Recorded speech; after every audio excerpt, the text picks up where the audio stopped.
November 23rd, 2015 is called to order. The first item on our agenda is the readoption of the Beaver Creek Road Concept Plan, which is PC 15-229, file LE-15-003. And before we proceed, I want to ask, have any of the commissioners had any ex parte contact or any bias to declare? Actually, Chair Kidwell, this is a legislative matter, so as it turns out, the way the Oregon courts have described it, as a in the legislative matter, you're expected to be biased. You're expected to bring in your perspectives and how you think the city ought to grow and how the city ought to be. So being biased in this case is actually a good thing. It's not a quasi-judicial matter where you're sitting as a judge. You're making policy for the city.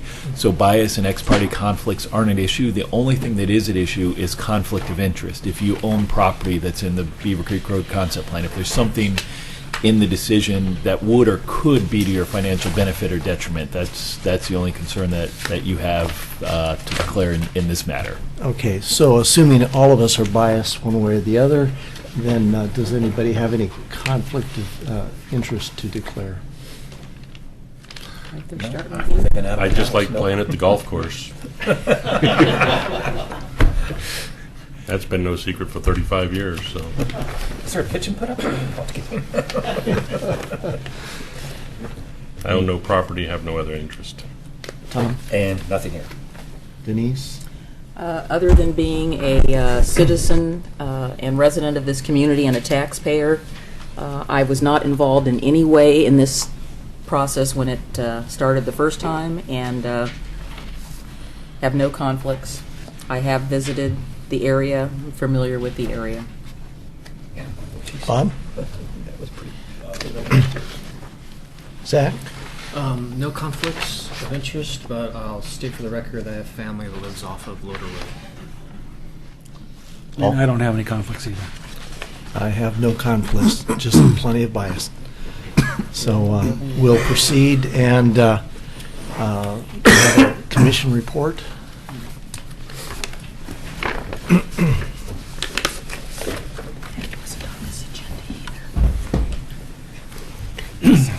Good evening, Chair Kidwell. Thank you. And Planning Commissioners.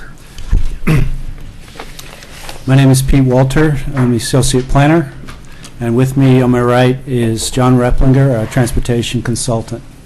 I may be asking John to speak in response to any questions that have to do with the transportation analysis and the transportation system for the Beaver Creek Road area.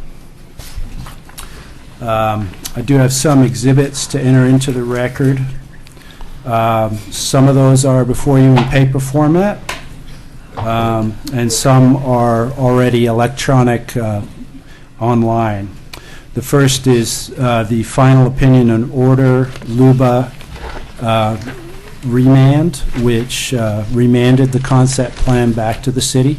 That is what you're holding, Commissioner Mabee. Yeah, 30 pages. Also in the record are copies of all the PowerPoints that were given to committees since September of this year. Also before you in paper is a copy of our home occupation code, which is section 17.04580. That's the definition of a home occupation that's in our zoning code. There's also a letter from Metro Planner Tim O'Brien that we received today with respect to Title IV and compliance, as well as compliance of the comprehensive plan with Metro's requirements for the functional plan. I'm entering this PowerPoint into the record that I'm about to give you. And we have an email printed out from Wes Rogers of Oregon City School District that talks about the school district's hopes for construction of a facility south of the concept plan area. Larry Didway could not make it to the meeting tonight because he has parent-teacher conferences. Yeah. So with that, I will, there's also a couple of other items that we just printed out. One of them has been handed out to you. The other one is over here on my right. But they're both items that were asked to be presented into the record from Jim Nocita. The one before you that you have is a copy of the minutes from the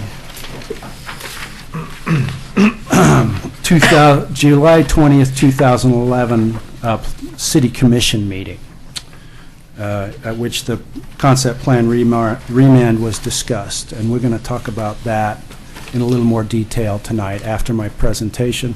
The second item is a LUBA record for the North Plains concept plan. And I don't have anything more to add on those items for now. With that, I'll get into my presentation, and we'll talk about that later. So my presentation tonight is about 35 slides. I will ask you to hold your questions to the end, if you don't mind, so that we can get a complete picture. And this is a combination of slides that I've presented to the committees during this process, as well as some slides from 2007 presentation to the Planning Commission, so we can get some backstory. But we're asking that the record for Beaver Creek Road concept plan be reopened on a limited basis to address the Title IV industrial lands issue, to discuss the transportation system plan that was adopted and how it accounted for traffic in this area and the streets that are proposed to be built throughout this area. We're going to talk about our facilities master plans for sewer, water, and stormwater, and we're going to address fire and police services and emergency services in the area. The overview of this is coming from the direction that we received from the City Commission, which remanded the plan to the Planning Commission for this limited purpose. First, I want to talk about the concept plan goals briefly. There are 10 of them. They're listed here. They talk a lot about sustainability and making a complete community in this area, and we have had some questions during the work session about what that means, and what green jobs are, what sustainable industries are, and some of the other aspects of this. But in particular, we also want to address how the plan addresses multimodal transportation, safety along Beaver Creek Road, connections with Oregon City High School and Clackamas Community College, about the unique sense of place in the Beaver Creek Road area, and about the ecological health, and how the concept plan addresses these items is in your findings. This slide is borrowed from the 2007 presentation, and it helps describe what a complete and sustainable community was intended to be coming out of the Citizen Advisory Committee goals. So they are envisioning that the concept plan area be a model of sustainable design, development practices, planning, and innovative thinking, that it incorporate the area's natural beauty into an ecologically compatible built environment, that there be integrated systems that integrate ecological and man-made systems to maximize the function, efficiency, and health of the area, and have a unique sense of place created by the mix of uses, human-scale design, and commitment to sustainability. Ecological health, including managing water resources on-site to eliminate pollution to watersheds and lessen impact on municipal infrastructure by integrating ecological and man-made systems to maximize function, efficiency, and health. And these would be implemented through these principles and strategies that you were discussed at the CAC. So all of these discussions are in the record, and we can refer back to them.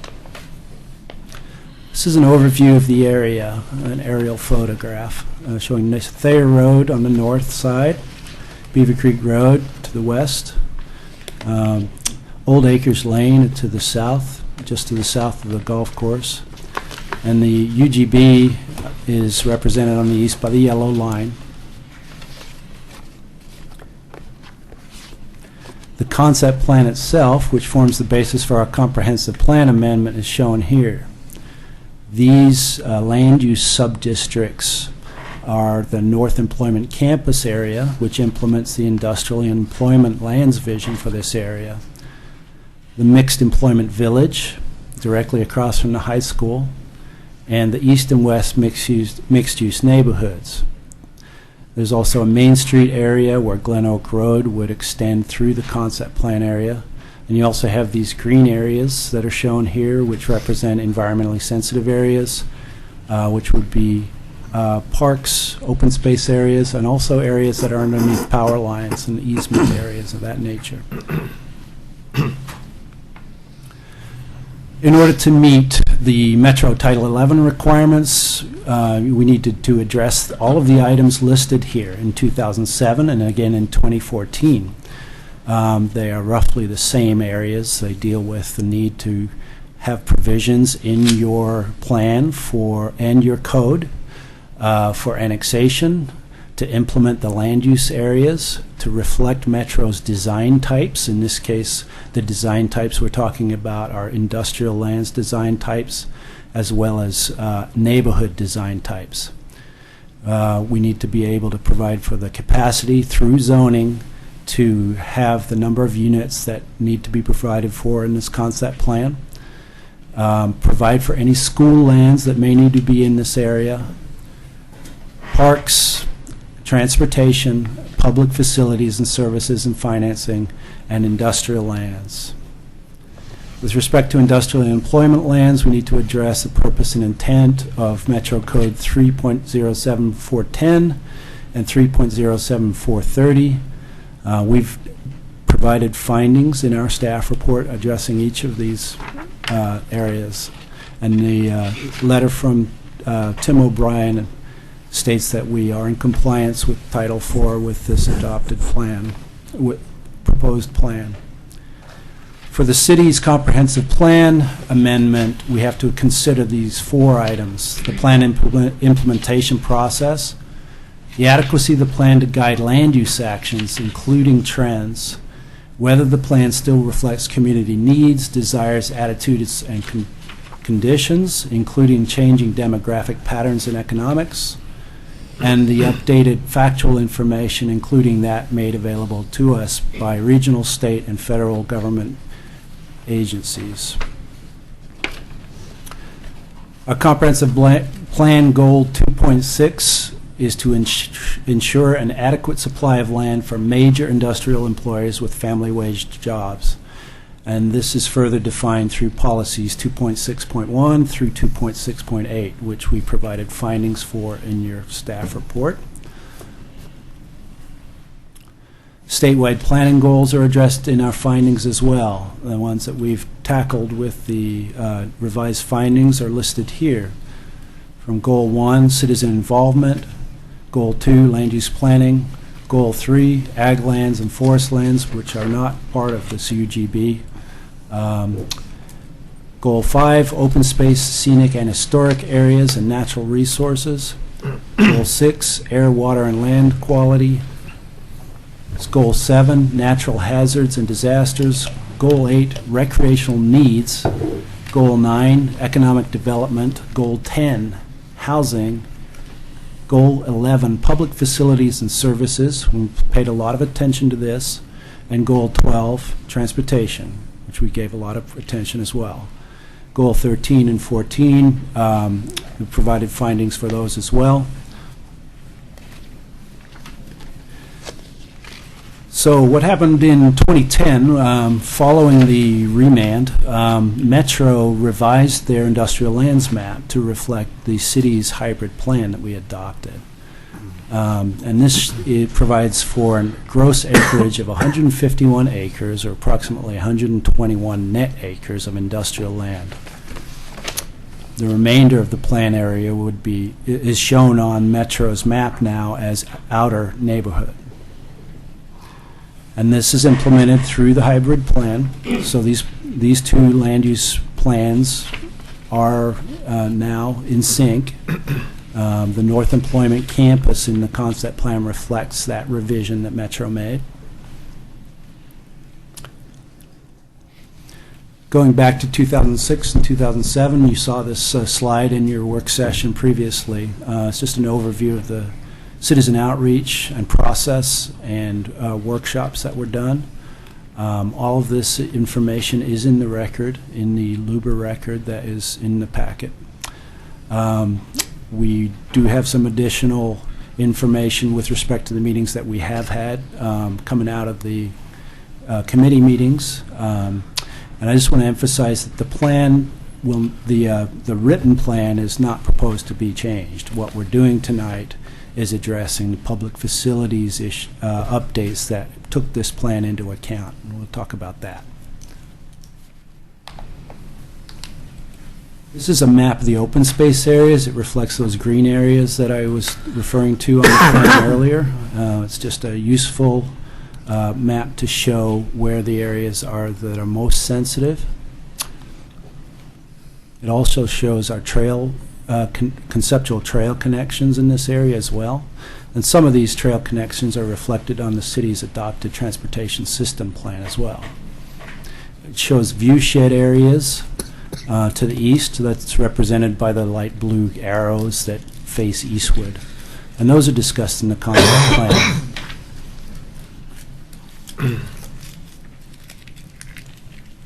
This map indicates the North Employment Campus framework. It talks about the built environment in a little more detail. It talks about an area for a TechFlex campus of 1 to 2 stories. It provides connections to Clackamas Community College. Shows in detail, more detail, the power line open spaces that would remain undeveloped. However, we did get this question earlier. You can provide cross connections and parking areas and stormwater management facilities within some of these power line easement areas. So we want to make that clear. However, areas that are required to be protected under Metro Title 3 and Metro Title 13 would be governed by a natural resource overlay district when they are annexed.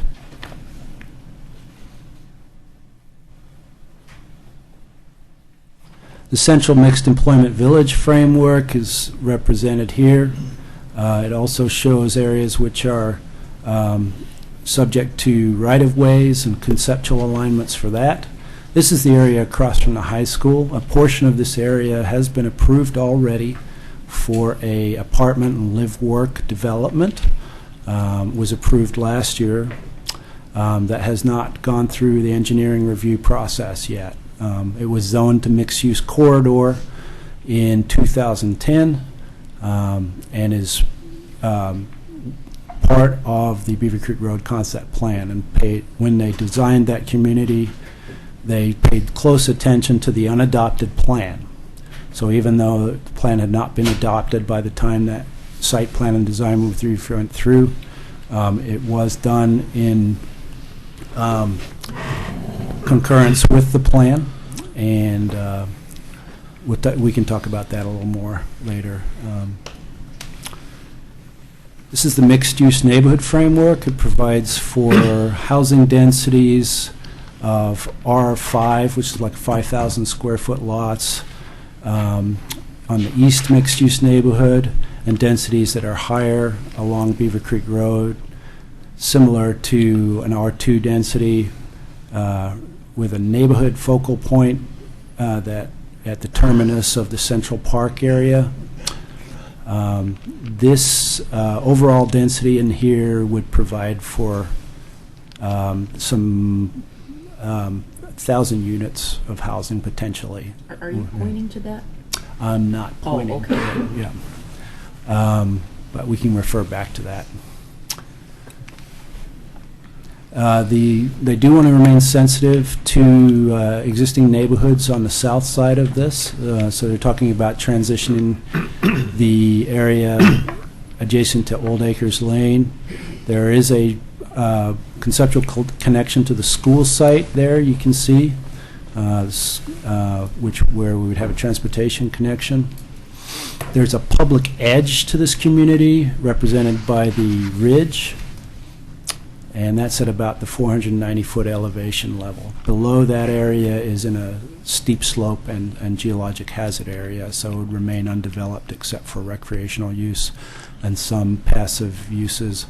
There is the potential to provide stormwater outfall in those natural areas as well, should they be designed according to our code. We have a specific code that governs those types of things, stormwater and that sort of thing. The stormwater system is represented here. It reflects the stormwater standards that were recently adopted, 2013. The idea is to maximize the infiltration on the development site so as not to impede the existing city stormwater system and provide better stormwater quality management and quantity management. Subsequently, the first tier of stormwater management is a site-specific type of approach, which is not illustrated here because it's more fine-grained. It involves the use of low-impact development standards and things like rain gardens and swales and green streets. The second tier would be green streets for conveyance and treatment. And the third tier is what we're more familiar with, which is the form of a regional facility that, such as a detention pond with detention outfall. The idea is that these are larger facilities that handle more than one development site. Referring back to the map again, we can refer back to it from time to time. Getting into the transportation network in the plan, the plan is to provide a parallel collector level network within the plan area at full build out that will alleviate some of the capacity concerns along Beaver Creek Road and serve land use and walkability within the concept plan area. There would be up to 5 connections between existing roads across Beaver Creek Road into the concept plan area, starting with Claremont Road at the college entrance, down to Loader Road extension, then Myers Road extension across from the high school, then Glen Oak Road, and then the Timber Skyway connection, which is a slightly smaller connection on the south part of the concept plan. These transportation connections are reflected conceptually, so the ultimate grid that is developed out there is flexible. However, the intent is to try to minimize the number of connections onto Beaver Creek Road so as to preserve its capacity and safety.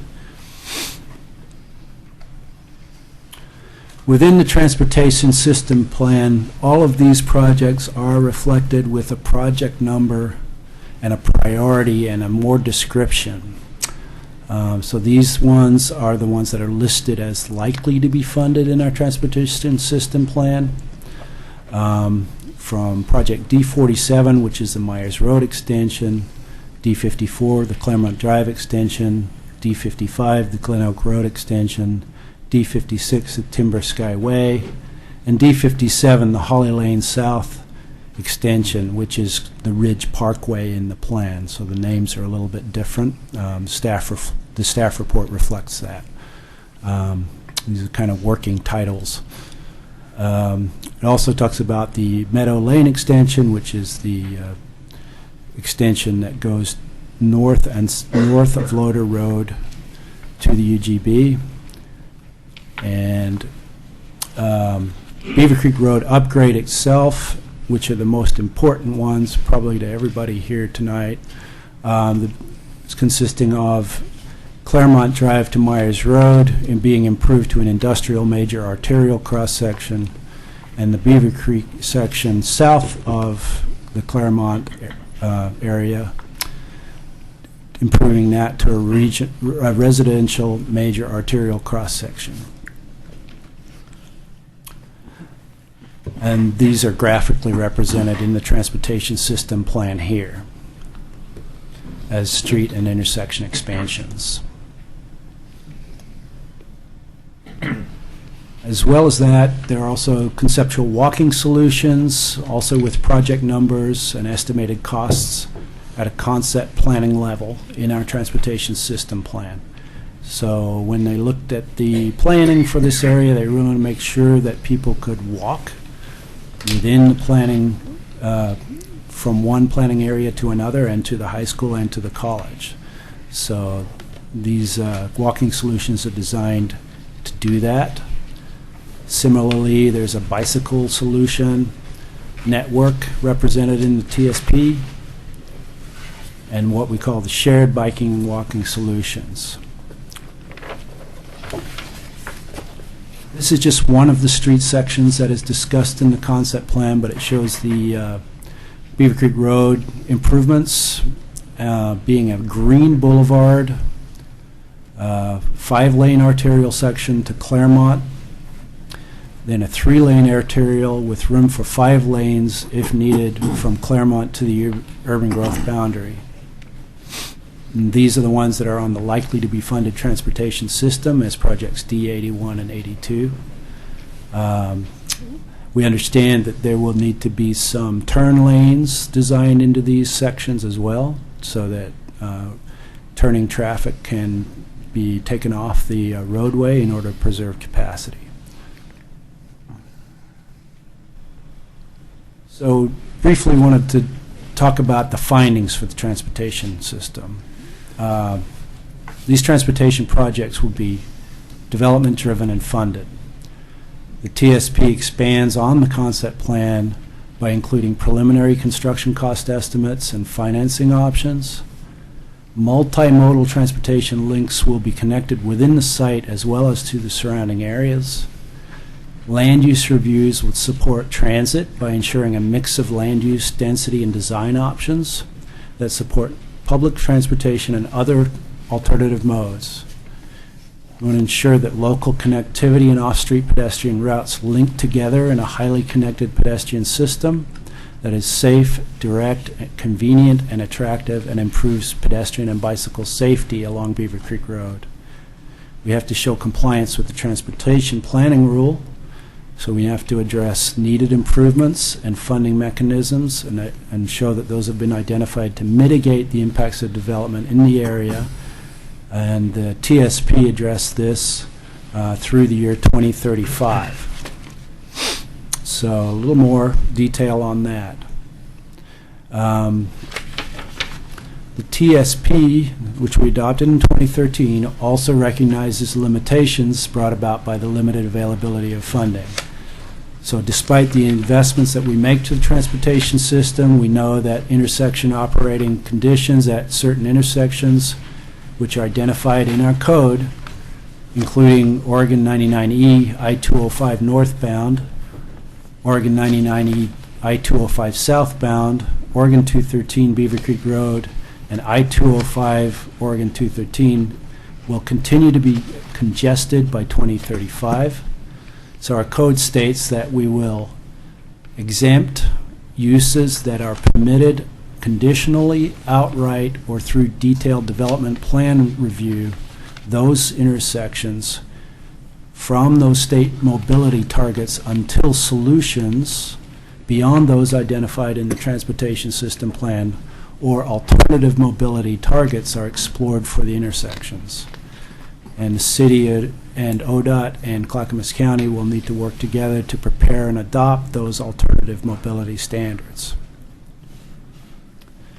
And while we're on that subject, we can refer back to this with John in a little more detail. So I will finish up and then we can refer back to that. These acreages that were discussed in the concept plan, the gross acreage involved in the area is approximately 308 acres all told. When we did the analysis of the concept plan, it was 284. It nets out to 235 acres. Significant amount of parks, open space, and natural area, and estimating major rights of way. The total area, is 453 gross acres. In the North Employment Campus area, depending on which map you look at, and taking into account the fact that these are land use polygons that are very conceptual, the net acreage for that area is between 121, which is what we need to satisfy the metro requirement, or 127, depending on what you include. That analysis that was done based off of acreage, estimating the amount of jobs and housing density that could be developed in this area is reflected here. So the majority of the housing area would be provided in the mixed use areas, about 1,000 units all told. Most of the jobs would be generated within the North Employment Campus, but also some jobs within the Mixed Employment Village. These are the meetings that we've held to inform people about the process of readoption. We've met with Parks and Rec Advisory Committee, our Natural Resources Committee, our Transportation Advisory Committee, our CIC, and with you. We've also met with the Hamlet of Beaver Creek, and many of them are represented here tonight, and had one work session with the City Commission. So our first hearing is tonight. The City Commission hearing will be publicly noticed for December 2nd, but if there is a continuation tonight, we're going to ask for a continuance till December 14th for City Commission, for Planning Commission, and then subsequent continuation of the City Commission hearing. Sorry. Going back to the land use plan. Our recommendation is that the Planning Commission provide approval of the concept plan, file LE 15-0003. And should you determine that additional information is required from staff, the Planning Commission should leave the public hearing open and continue the hearing to December 14th. And this is my contact information and our website address for the project.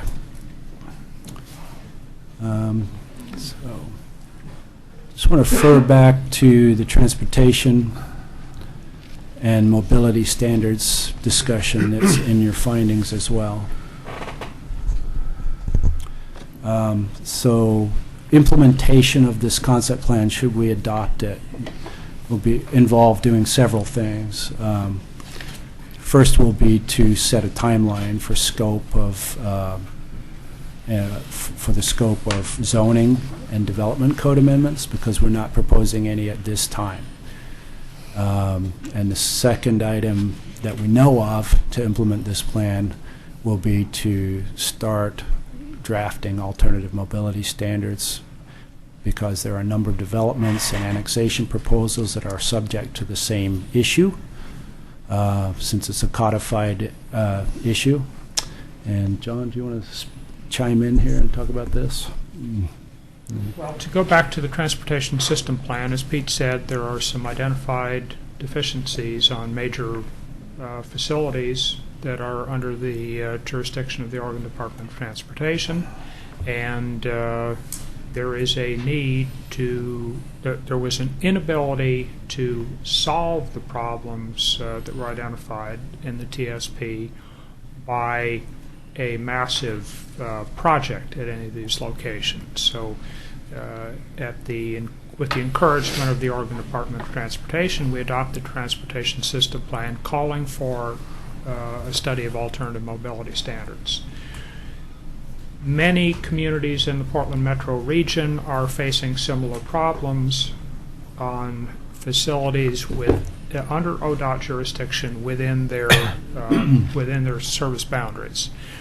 We had originally expected that ODOT was going to be sort of leading the effort on developing alternative mobility standards, but it's become apparent that they will be a partner, but it's going to be up to us to lead that work.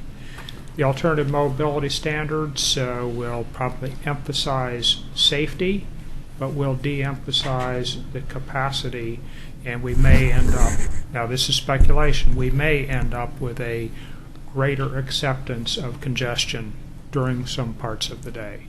But we do need to get started on the development of mobility standards.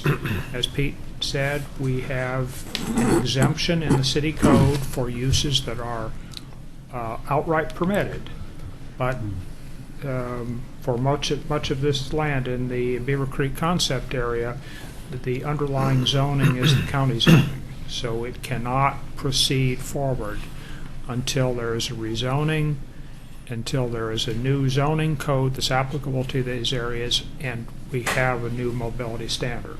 So the community development director and the various other staff have met with the Oregon Department of Transportation and with Clackamas County, and we will be beginning the process of developing that new mobility standard through a deliberative and public process. Got a question, Mr. Chair, if you don't mind. I thought they're done. I could just add one more thing real quickly. On the dais, I think it's helpful for you to see. It actually includes the minutes from that the commission provided direction back in 2011, and the original motion limited the purpose addressing the protection of industrial lands, transportation, utility, and service adequacy at the public hearing. There was an amendment that passed as well, and it addressed looking at the two residential areas on this on the various areas. The yellow areas for gradage cottage manufacturing in those zones,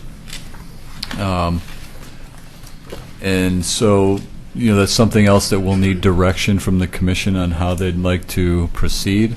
For the west mixed-use neighborhood in the description in the concept plan, the area allows transit-supported mix of housing, live-work units, mixed-use buildings, and limited commercial uses. And then in the east mixed-use neighborhood, it talks about allows for a variety of housing types while maintaining the low-density residential. Limited non-residential uses are permitted to encourage a unique identity, sustainable community, and in-home work options.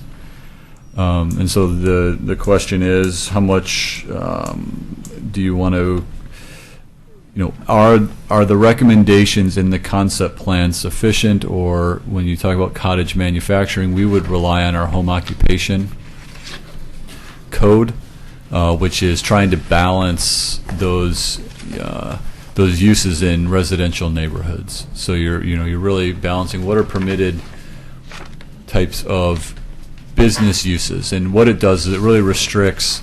You can't have employees coming to your house. You can't have people driving up to buy things from your home. You can't produce something that's going to be sold. You can't do like car repair, making things in your garage that you then sell out of your garage with the general public coming to your home. So I think that's the question for the commission here of, is there sufficient direction in the concept plan that we do need to bring back a zoning code for these areas to work with that, or I think one of the requests was to look at reducing the densities in those areas and increasing the cottage manufacturing, cottage industrial type uses there in the permitted uses. So I think that's something that we can discuss, or if you're comfortable that there's enough direction in the concept plan to provide that guidance while we're writing the zoning code, is something that this commission will need to provide some direction on as well. You're talking about page 4 of these notes, which we haven't had a chance to read. Yes, page 4 of 6. You have a main motion in the middle of the page, then you have amendment number 1. There is a little bit of testimony above that as well that may be helpful to look at. Okay. Pete, are you finished with your presentation? Just want to emphasize a couple of other things that we discussed during the work session.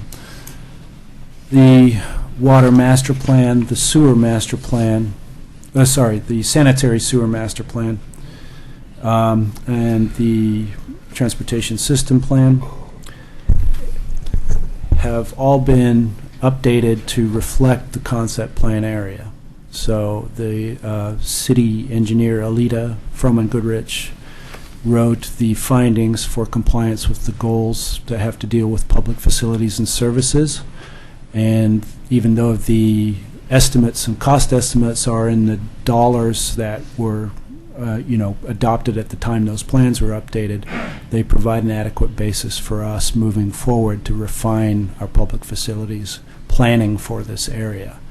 So in terms of the master planning that's been done for transportation, sewer, water, and stormwater, that has been taken into account and meets the goals for Metro, Title 11 and Title 4.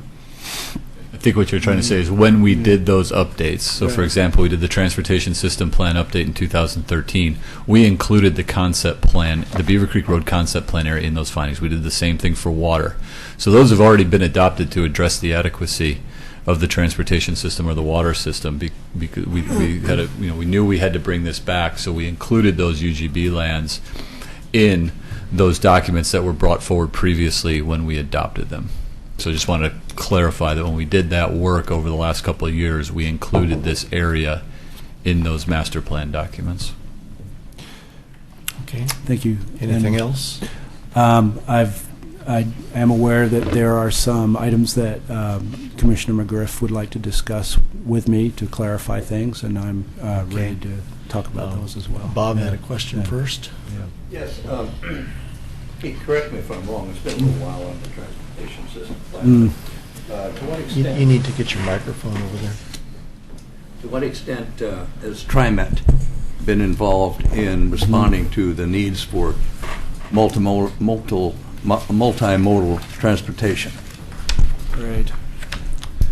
Well, TriMet has received notice of all of our planning efforts. They've not commented formally. And whenever they get a development application along Beaver Creek Road concept plan, they do comment. So, for example, they commented on the apartment development and that sort of thing. They respond more to development applications, but they do understand that we're going through a concept planning process and have been a party, one of the agencies that is involved in developing this plan, both in 2007. We don't have formal written comments from them on the current process, but I understand from previous comments they're fully supportive of the planning process in this area. Nothing official. Not yet, no. I find that really curious, I think, and that's being kind. yeah, well, I can't answer for TriMet's involvement right now. I understand that, but yeah. it's kind of curious that for long-range planning, that they haven't responded, because the need out there is obvious. Certainly. We can ask them to provide written comment. Well, I would also interject that ODOT's reluctance to take the lead is also curious, hand in hand with TriMet's lack of initiative in that area. Zach, do you have any questions? Well, just one addition to that, follow-up. We're regulated by Senate Bill 100, long-range state environmental planning, and we're not doing it. If we're not getting response from these people, we're statewide land use planning, especially in transportation. And we're asked to make the decision with limited information and limited assistance. That doesn't coordinate well. Commissioner Mahoney, if I may, I can't explain why they didn't comment this time around. When we did this originally, we had a technical advisory team. It included representatives from Metro, TriMet, Oregon Department of Transportation, Department of Land Conservation and Development, Clackamas County, Transportation, other Clackamas County departments.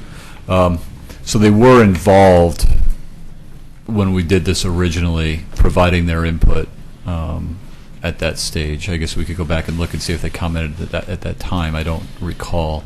But they were part of the process originally. But I know that doesn't address your concern of why they didn't comment on today's readoption.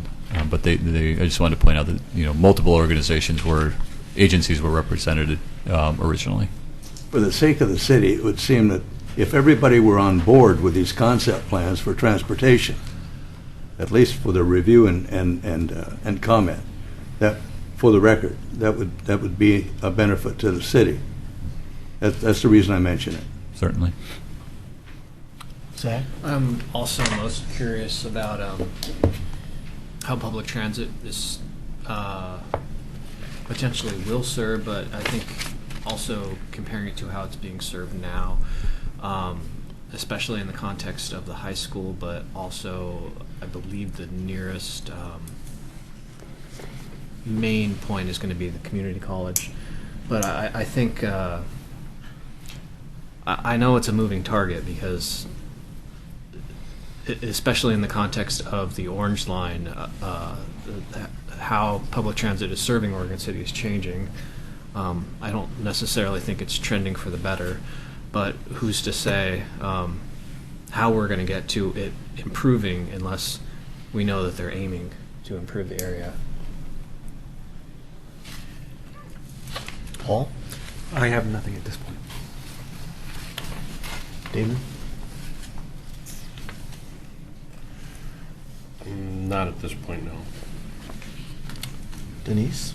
I'm going to rely on Pete for how we want to, because some of this is discussion, some of it is just, it's further clarification, and it may be, might be more appropriate to do that under.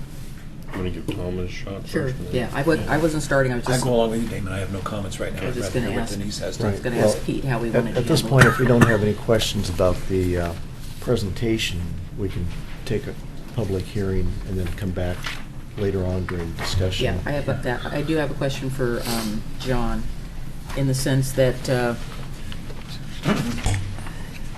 I think the biggest sort of conundrum about this document, and was also the same question I had with regard to the South End Road concept plan, is that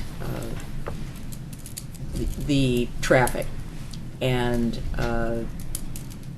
the, whatever the mobility standard is that we're, going to have to write. And I asked Pete a question. I said, well, if there are a number of jurisdictions that need to do this, wouldn't it behoove us to sort of collaborate to try to do this, spread the cost, instead of us taking the giant leap of faith and trying to come up with this on our own, when, I think there's a lot of other people out there that probably have ideas about how to do this. And I guess maybe it has to do with the fact that ODOT's budget, maybe they don't have this budgeted in there, but it seems to me we should, as a community and as a region, press for them to really work to take the lead on developing these standards, because it's going to affect just more than Oregon City. It's going to affect a lot of folks. So I was doing a little math and looking at the transportation plan and what the proposed improvements are, and that's more money than I can even imagine in my limited capacity as a human being. So how do you see these things working? I mean, there's a lot of things to me that seems to me, John, that need to be put in place before any consideration of development could even occur. Well, as Pete suggested at the beginning of the presentation, a lot of this is development driven.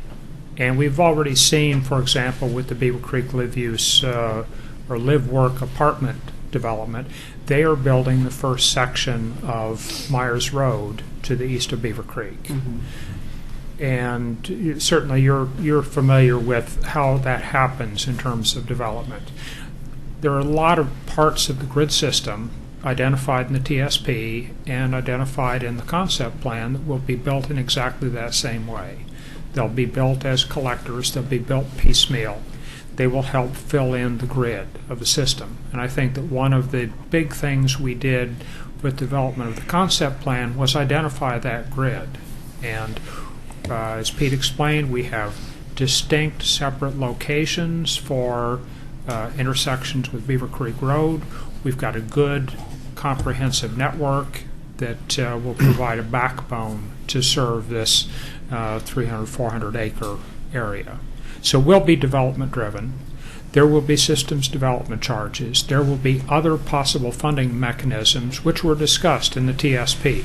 And we are aware of needing some additional resources to completely fill this out. The parts of the other part, I think, that was implied by your question, Denise, is we have a increased emphasis on alternative modes. The TSP has a very much higher target for solving the transportation needs in a non-single occupant vehicle mode. So part of that will help us get to a transportation solution.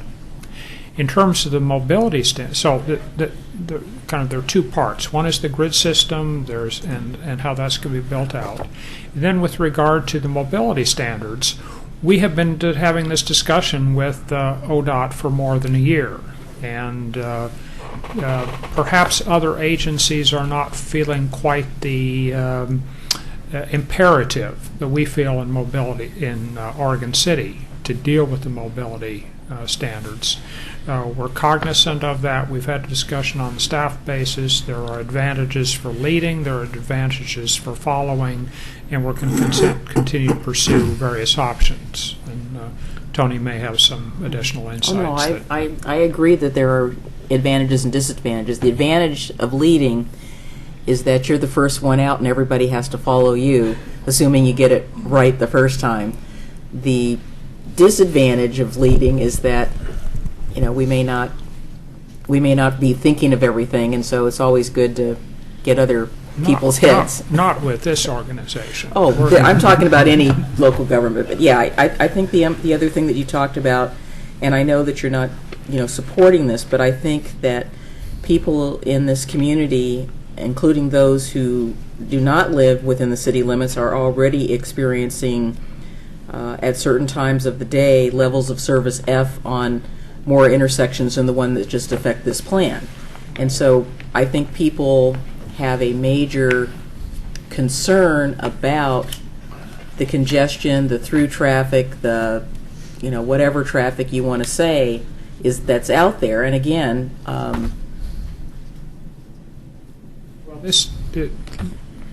let me in part respond to that, Denise, that in the region, we made the decision through the adoption of the regional transportation plan, Metro's adoption, that we were going to accept a higher level of congestion. When we adopted the TSP right here in Oregon City in 2013, we also accepted that we cannot afford to build a free-flowing system like we were used to, and we have accepted a higher level of congestion. So but we don't know exactly what that is. We know what it is. We haven't actually experienced it as regularly yet. So we have accepted a higher level of congestion already. Anything else? Just I just quickly for Pete, I just quickly scanned the section that Tony was referring to regarding having cottage industry, and again, I've talked about this at the Planning Commission before. So there, again, in terms of this apartment complex that's proposed to be built as a live-work, they're building that to a residential standard. They will have to follow the home occupation requirements, because unless you do the work-live, which needs to be built to a commercial standard for you to have people there and those sorts of things, I think I would be strongly suggesting that we look at in the code that we write in the future that we have more provisions in the campus industrial for incubator spaces. When I have a lot of experience in redeveloping those. We were talking about new development here, but most of the stuff I did before in Portland was redevelopment of existing building space. People want flexible incubator space. They start out small, i.e. Hewlett-Packard in the garage, but rather than these big, large sort of industrial park type things, that we consider doing something like that so that we can keep people's non-home occupation type businesses out of the residential areas and get them into a space where they can do all sorts of whatever they want to do. And if somebody's interested in building work-live option, then that works too, because they can actually work there and live there, and they've kind of do it like a loft space. But there's an artists colony out in Southeast that is actually done that, and they have people who are welding and pottery and whatever else you need to do, and it's designed to handle that from a commercial standpoint. So that's something that we should definitely be looking at, those incubator type spaces, because people don't want a big giant flex space when they're starting out a business. They want something small. Right. We did adopt code for live-work units in 2010, I believe. And we reviewed the 63 units in the Evergreen Housing Development that are intended to be live-work against that code. And there's also a building code that governs live-work as well. Yeah. So they have a storefront. Each one of those units has a storefront and a door onto Beaver Creek Road. So they are designed a little differently, and they have standards So for that's them. work-live. If they have a storefront, it's work-live. If it's live-work, there's no storefront. Yeah. Okay. Thank you, Charles. I do have one Go quick ahead. question. The home occupancy or home work, whatever, home occupation thing. Do I understand correctly that under that standard, somebody couldn't have a wood shop in their garage and sell cabinets or bowls or whatever to Joe Smith? They could conceivably make them on consignment for somebody else, but Joe Smith couldn't drive up and buy it just because there was a sign in the front yard. Yeah, No, no display. No commodities are sold other than services. Okay. So you can be an So it's- insurance agent. You can be a realtor. So basically, it's a bias for pink-collar occupations and an absolute prohibition against blue-collar occupations. I would In a- totally disagree with that. Well, tell me what blue-collar person does accounting. Tell me what pink-collar person does cabinetry.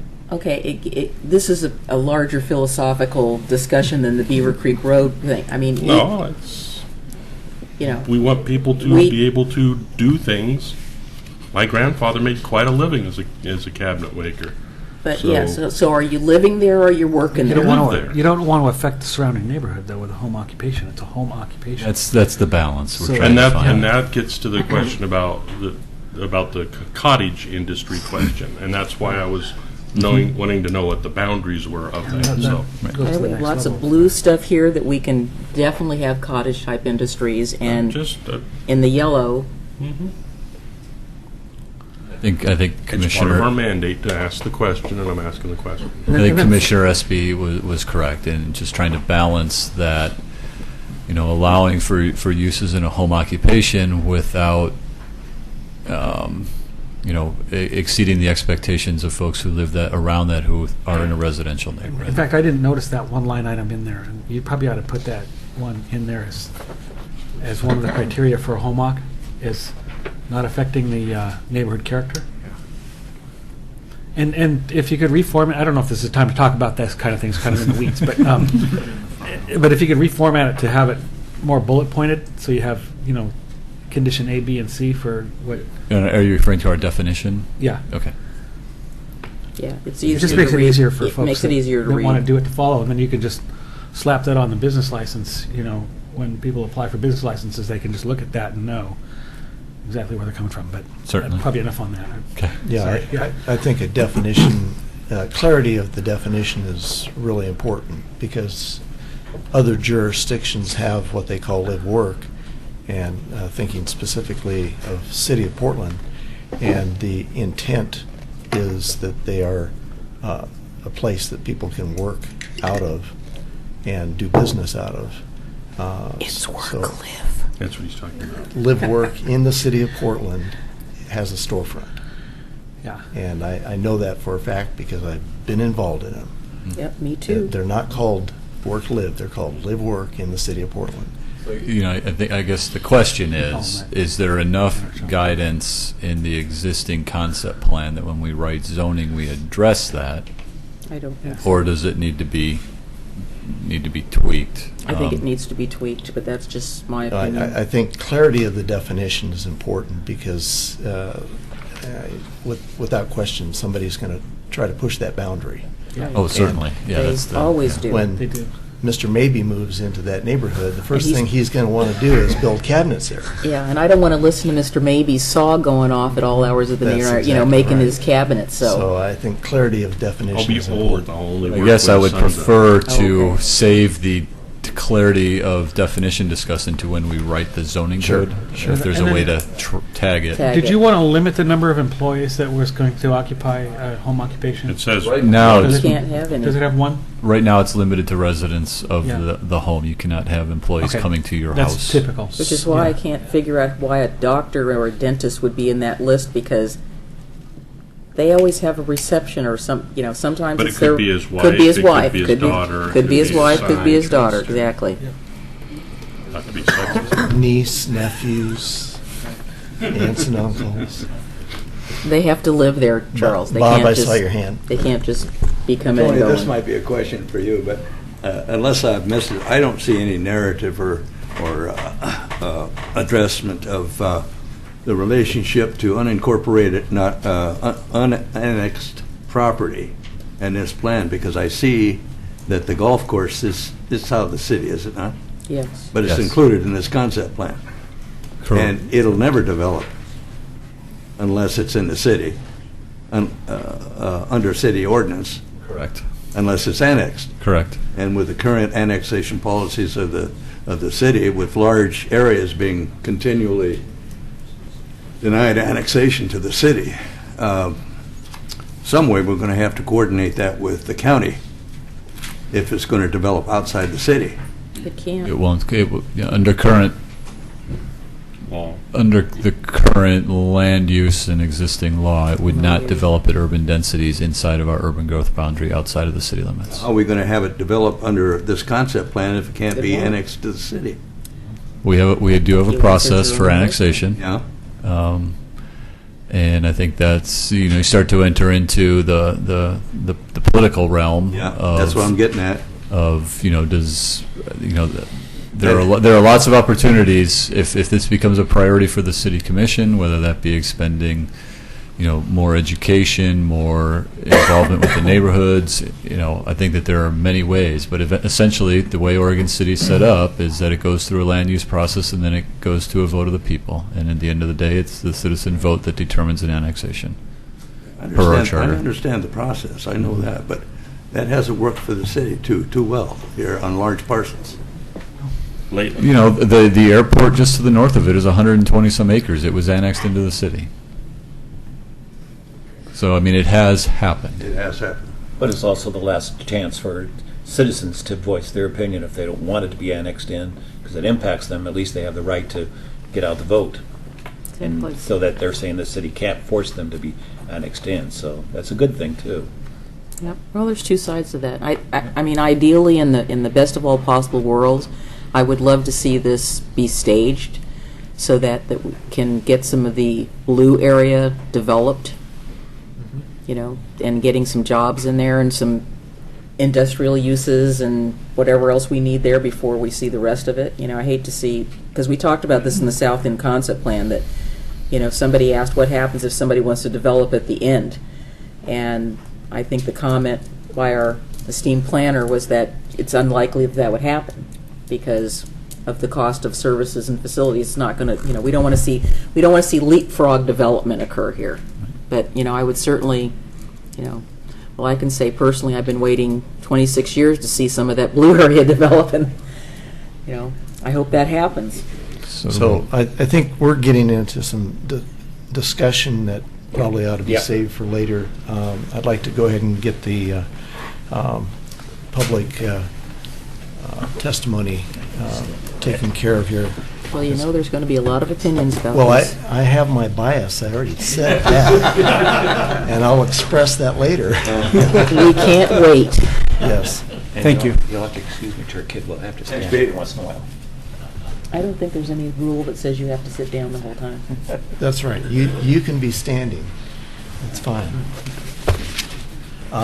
So we'll proceed with public testimony at this time, and due to the number of people we have with apparent interest in testifying, we will adhere to the 3-minute per person testimony time for tonight's hearing. Can we be flexible with that? We'll be as rigid as possible. No, I mean, I'm serious because I think this is a very complex topic, and there are a number of people here who have a lot to say, and I think we can be a little bit flexible with that as long as somebody doesn't abuse that and, go on and on for half an hour.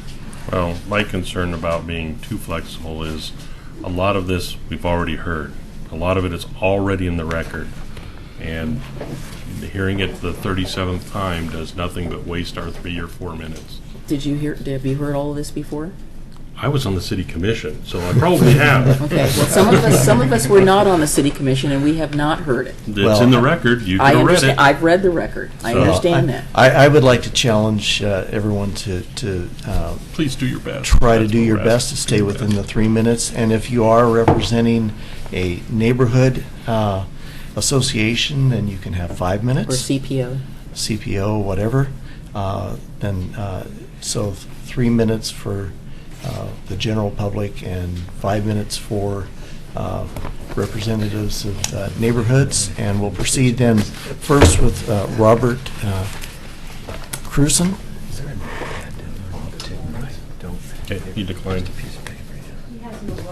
No voice. He's lost it. Okay, well, Just listening to it. You could submit something in you can writing. whisper it in somebody else's ear and let them tell us. And this might also be a good time Okay. to remember that even if there's a time limit, you are free to submit unlimited written material, and the commission will read that and Right, consider it. and you may have already heard, we've already had written testimony delivered to us in the form of emails and letters, and you can write as long of a treatise as you want to write and submit that for the record. There's no limit to how much you can write. We'll read everything. So, and we do read every word. So next will be Tammy Stevens, Hamlet of Beaver Creek. Sure. Oh, yeah. You could call people 2 at a time if you want, Charles. There's 2 there. They're coming together anyway. I do quorum. He's on there. Yeah, right there, okay. So you're Norm? I'm going to be testifying as a citizen. I see, okay. And, It's but coordinated. Tammy, you're representing the Hamlet of Beaver I am. Creek? I'm on the Okay. board and the chair. So we'll Great, go with that. great. You'll excuse our fancy art. Are we ready? Introduce yourself, Thank you. please. Good evening. My name is Tammy Stevens, and I reside in the hamlet of Beaver Creek. Norman Dreen and I are here this evening representing the board and the citizens of the hamlet of Beaver Creek. We both sit on the board and have extensive experience as Clackamas County Planning Commissioners. First, and importantly, we are not against development. We are, however, 100% for planned development that provides safety and livability regarding transportation and public services. The Beaver Creek Road Concept Plan has a very long and detailed history that we unfortunately cannot discuss here this evening. We understand that in order for our testimony to be accepted and shared with the City Commission, we must limit all testimony to transportation and public services. Transportation is a great concern for us, and we hope for you too, especially in the face of the many development projects earmarked along Beaver Creek Road and Highway 213. To see the big picture, this is Beaver Creek Road and this is Highway 213. The Beaver Creek Road Concept Plan development is in this area. The Evergreen Myers Beaver Creek Road 9-acre development is here. The new Oregon City School District Bus Barn is here. The Clackamas Community College $111 million improvement development area is here. The old bus barn development by Dan Fowler is here. The Lynn, Leland, and Myers Road corridor development is here, and the economic enterprise zone is here, here, and here. As you can see, this is a lot of development along Beaver Creek Road and Highway 213. Mayor Dan Holliday at the October 27th Caulfield Neighborhood Association meeting shared his vision of the Beaver Creek Road as Oregon City's economic future, with a 5-lane highway from Highway 213 to Henry C. Road. It is no secret that both Highway 213 and Beaver Creek Road, not to mention their intersection, are failing. Clackamas County has jurisdiction of Beaver Creek Road, but has stated frequently the county's focus is on road maintenance throughout the county and not on the development of Beaver Creek Road. Unfortunately, that leaves 6,500 Beaver Creek rural residents and the citizens in Colton, Molalla, Caris, Malino, Clarks, and the Highlands, etc., facing the same fate as that of the Happy Valley citizens many, many years ago. As we all know, Happy Valley and the Clackamas area grew, and Sunnyside, under the Clackamas County jurisdiction, became a parking lot. As a result, the federal government, ODOT, Metro, and the Clackamas County's Development Agency has spent over $150 million to fix poorly planned growth with the development of Sunnyside, the extensive creation of Sunnybrook, overpasses, fish habitat, etc. Unfortunately, ODOT and Clackamas County don't have those types of funds anymore to fix Beaver Creek Road and Highway 213 due to poorly planned growth. Before we move on to services, it is vital to note that the development of Highway 213 from Molalla Avenue to I-205's environmental impact study resulted in Ordinance 92-1002, signed by Mayor Dan Fowler in 1992, agreeing that no development will occur if any roads in the vicinity of Highway 213 and the Beaver Creek intersection, including the intersection, are operating at lower than a D level. And if that happened, Oregon City would participate in a grade separation upgrade of the intersection. The current estimate to upgrade the intersection to a grade separation is $45 million and includes Dan Fowler's recently purchased old bus barn property. In addition, the state's Transportation Planning Rule Number 12 puts a moratorium on development with a failed intersection. To consider this amount of development without the plans or funds to fix roads and intersections is seriously irresponsible.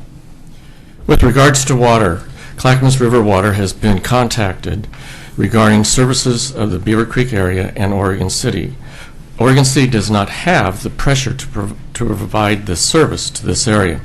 Normally, providing water through an intergovernmental agreement would not be a problem. However, after this year's drought and its devastating impact on the habitat of Clackamas River and the residents of Beaver Creek, are extremely concerned that water availability to existing clients, that the Clackamas River water habitat is a valued and protected area.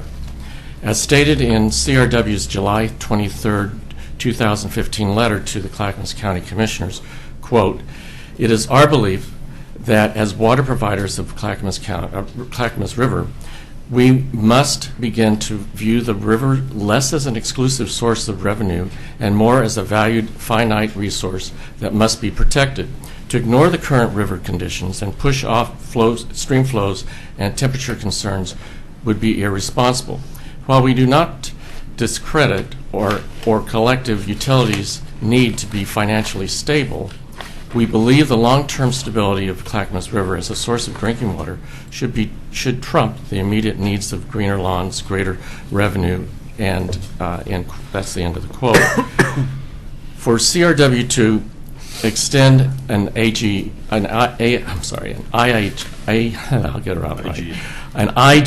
to Oregon City for all of the development planned in the next decade would most likely put the entire CRW southern section into an annual drought conservation practice, not conducive to the successful timber, livestock, agriculture mecca of Clackamas County and the extreme devastation of surviving habitat in the Clackamas River water area.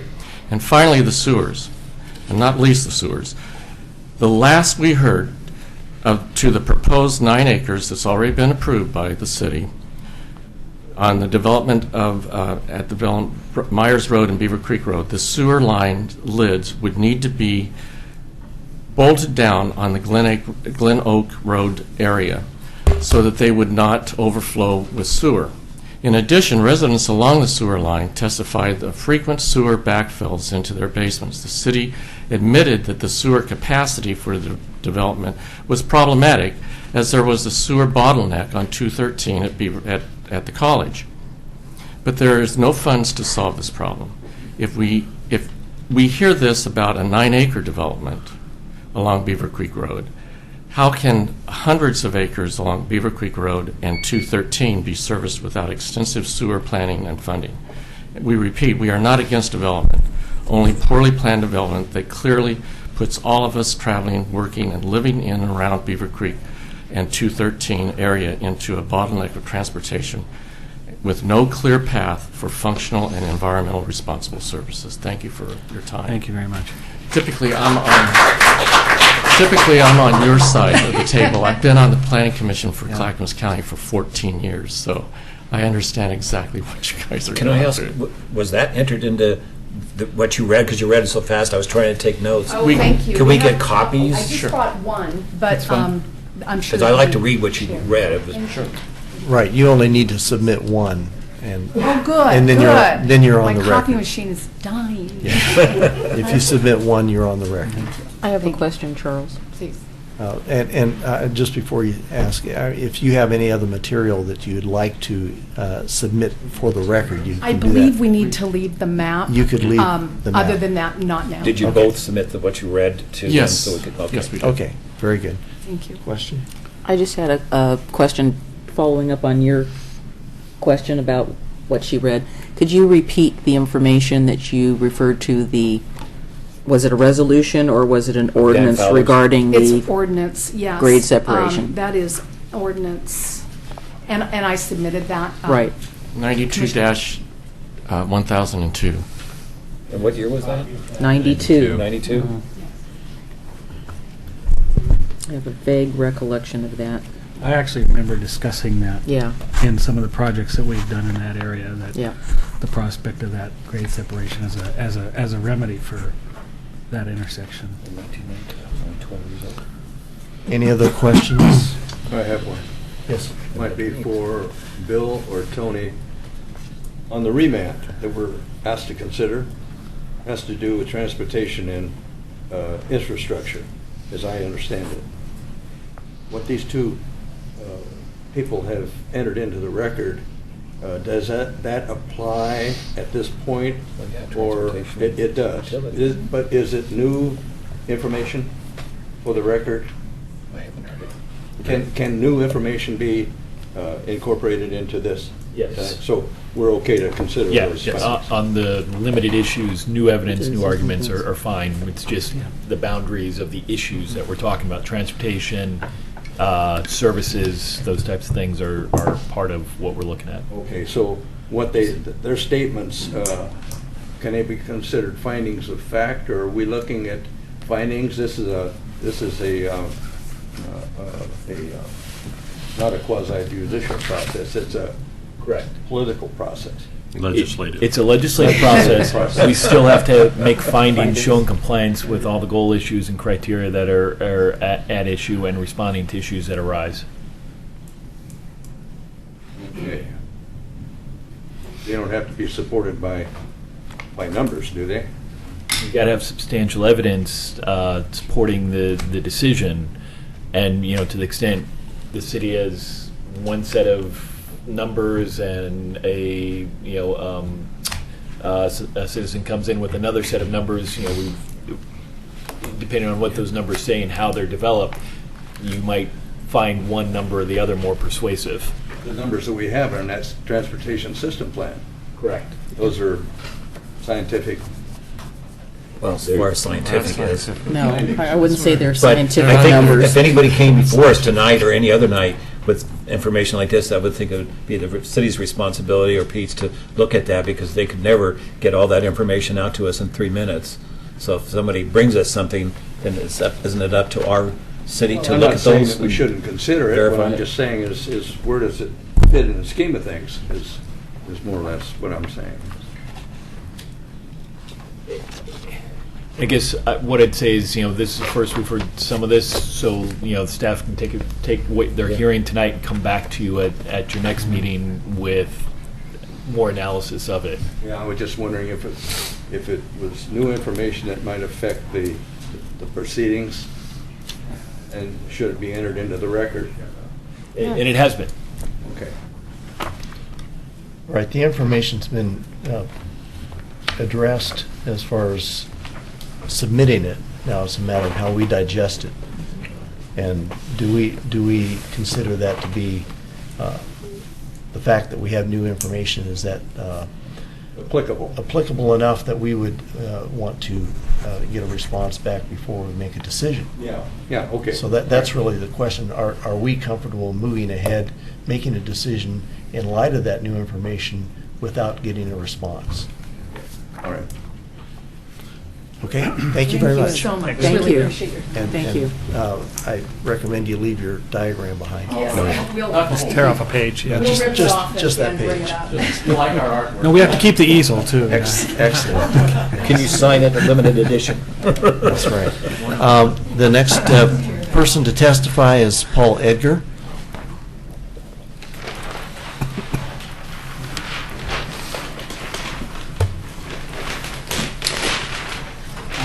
Thank you, Planning Commission. Let the ribbons go. Go ahead. Just kidding. Thank you. I'm Paul Edgar, live in Oregon City, and I was on the Clackamas County Transportation Advisory Committee doing their TSP. The ITE manual that kind of governs what we have to do to evaluate whether or not congestion exists.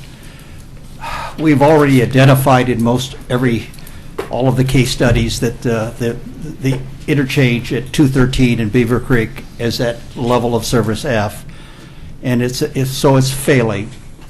And that's the only standard that we can now judge it on, and the only standard which you guys can move ahead on this.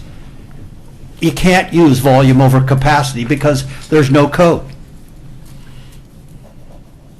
It's just a dream, something that's going to have to be worked out. So the only thing that you have that you can actually use as criteria to make a judgmental call on what you do here is the ITE manual. And we're at a failure point of that intersection. We've all looked at it, and I agree with Dan Fowler. It needs to be 5 lanes all the way from Beaver Creek out to Henrici. That means a turn lane, and right now, this plan doesn't even show that or reflect that. From Claremont only down. The rest of the way, no. And that's inadequate. You know it's inadequate, I know it's inadequate. The whole transportation element of this concept plan really needs to be reviewed. It's not ready for prime time, and it's not ready for your ability to act on it or vote on it. It needs to be brought back. Bob, you mentioned it. TriMet hasn't even come to the table. ODOT hasn't come to the table. Even if I look at the enterprise zone, I was concerned. I'm saying, all of a sudden we're going to give away all of the property tax and all of the incentives, and all of these people are going to come in, and they're not going to bring revenue to pay for this plan. So all of a sudden they're exempting themselves out of this, out of the revenue that we critically need to fund out any types of improvements along here. So we've got real problems. When they did the Sunnyside Road plan, that was where they incorporated funds coming from the Clackamas Town Center Urban Renewal District. We don't have that. We're out there. If you guys move ahead on this right now. You're exposing a lot of people, and it's not just the residents of Oregon City. Molalla, all of the people out in Beaver Creek, everyone around that has to go through that interchange, you're strangling them. And to turn around and say that we're going to accept a new level of congestion based upon some type of dream, I would really tell you that we need to take a step back. I would recommend to you guys to defer this back off the table until we can really understand the transportation component, get into some real research as to what really happens, even to this household employment things. How many trips are those houses going to generate? Is it going to be 5 or 6? Or is it going to be 10 or 12? Or 0. Or what are we going to do? Yeah. And the target is moving around us and around you. And right now, until you have something that you can actually say you can vote on, right now the only thing that I know that's consistent is the ITE manual. And until that, right now, it tells us that we're failing. So, thank you. Thank you, Paul. The next person to testify is James Nicita.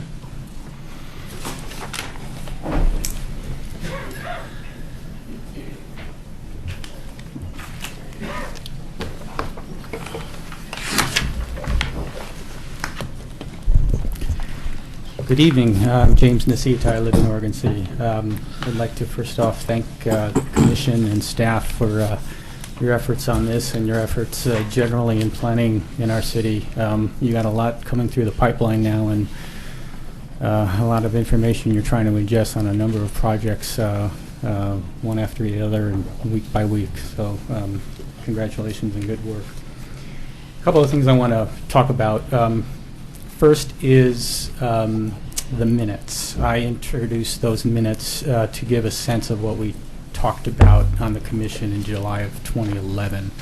I was the commissioner that made the motion at the time regarding the cottage housing, and I would want to make a couple of recommendations. First, I would recommend you watch that commission meeting, or maybe at the next planning commission meeting, and if no one's formally requested a continuance and keeping the record open, I'll do that now. I'd recommend, because minutes never really accurately reflect the context and the nuances of a discussion. And if you want to get a sense of what we were grappling with at the time, I'd really recommend you actually watch the commission meeting. But I will give just a couple of bullet points. One, it wasn't long after Blue Heron closed, and we were concerned about Oregon City being a place where we actually made things.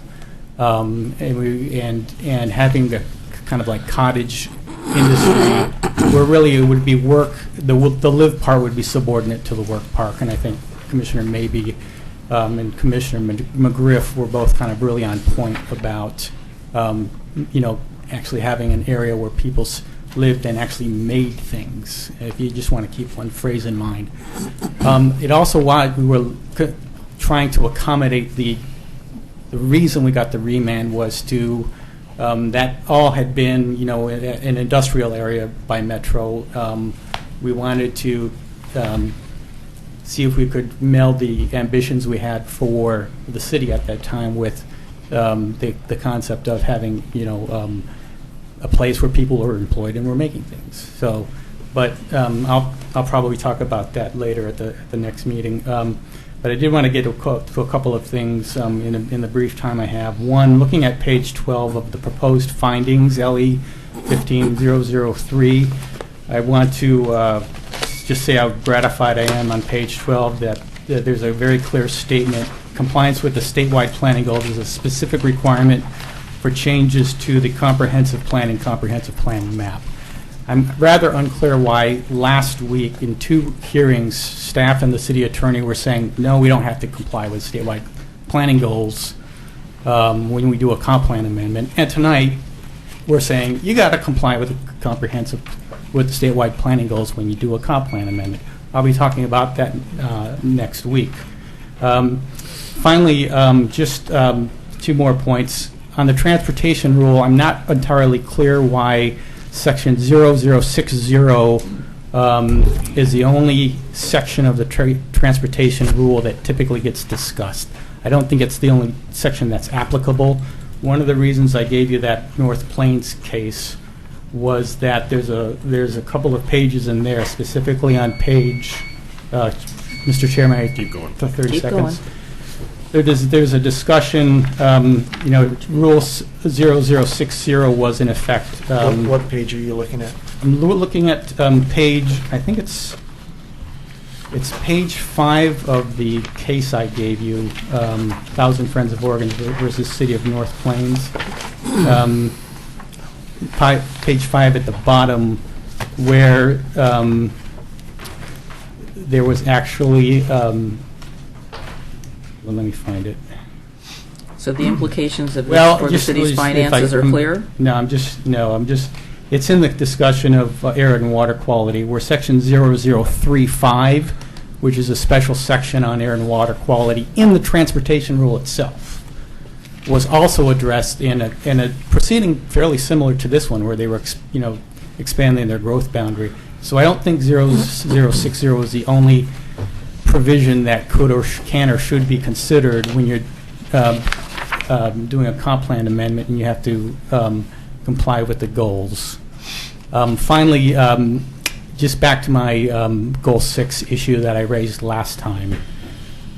This case also, I think it's useful on a number of levels, gives a discussion of air and water quality issues in Goal 6 that I think are satisfactory and are applicable to this, because there are very specific air and water quality standards that are actually Oregon administrative rules that I believe have to be complied with when you amend a comp plan through Goal 6. So thank you very much. Great, thank you.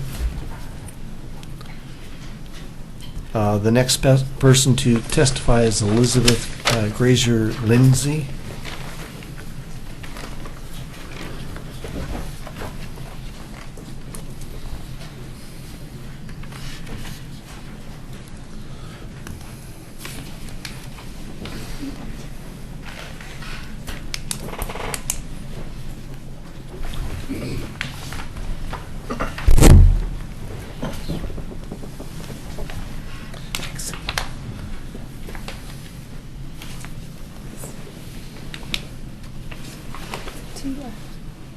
It's okay. We'll share.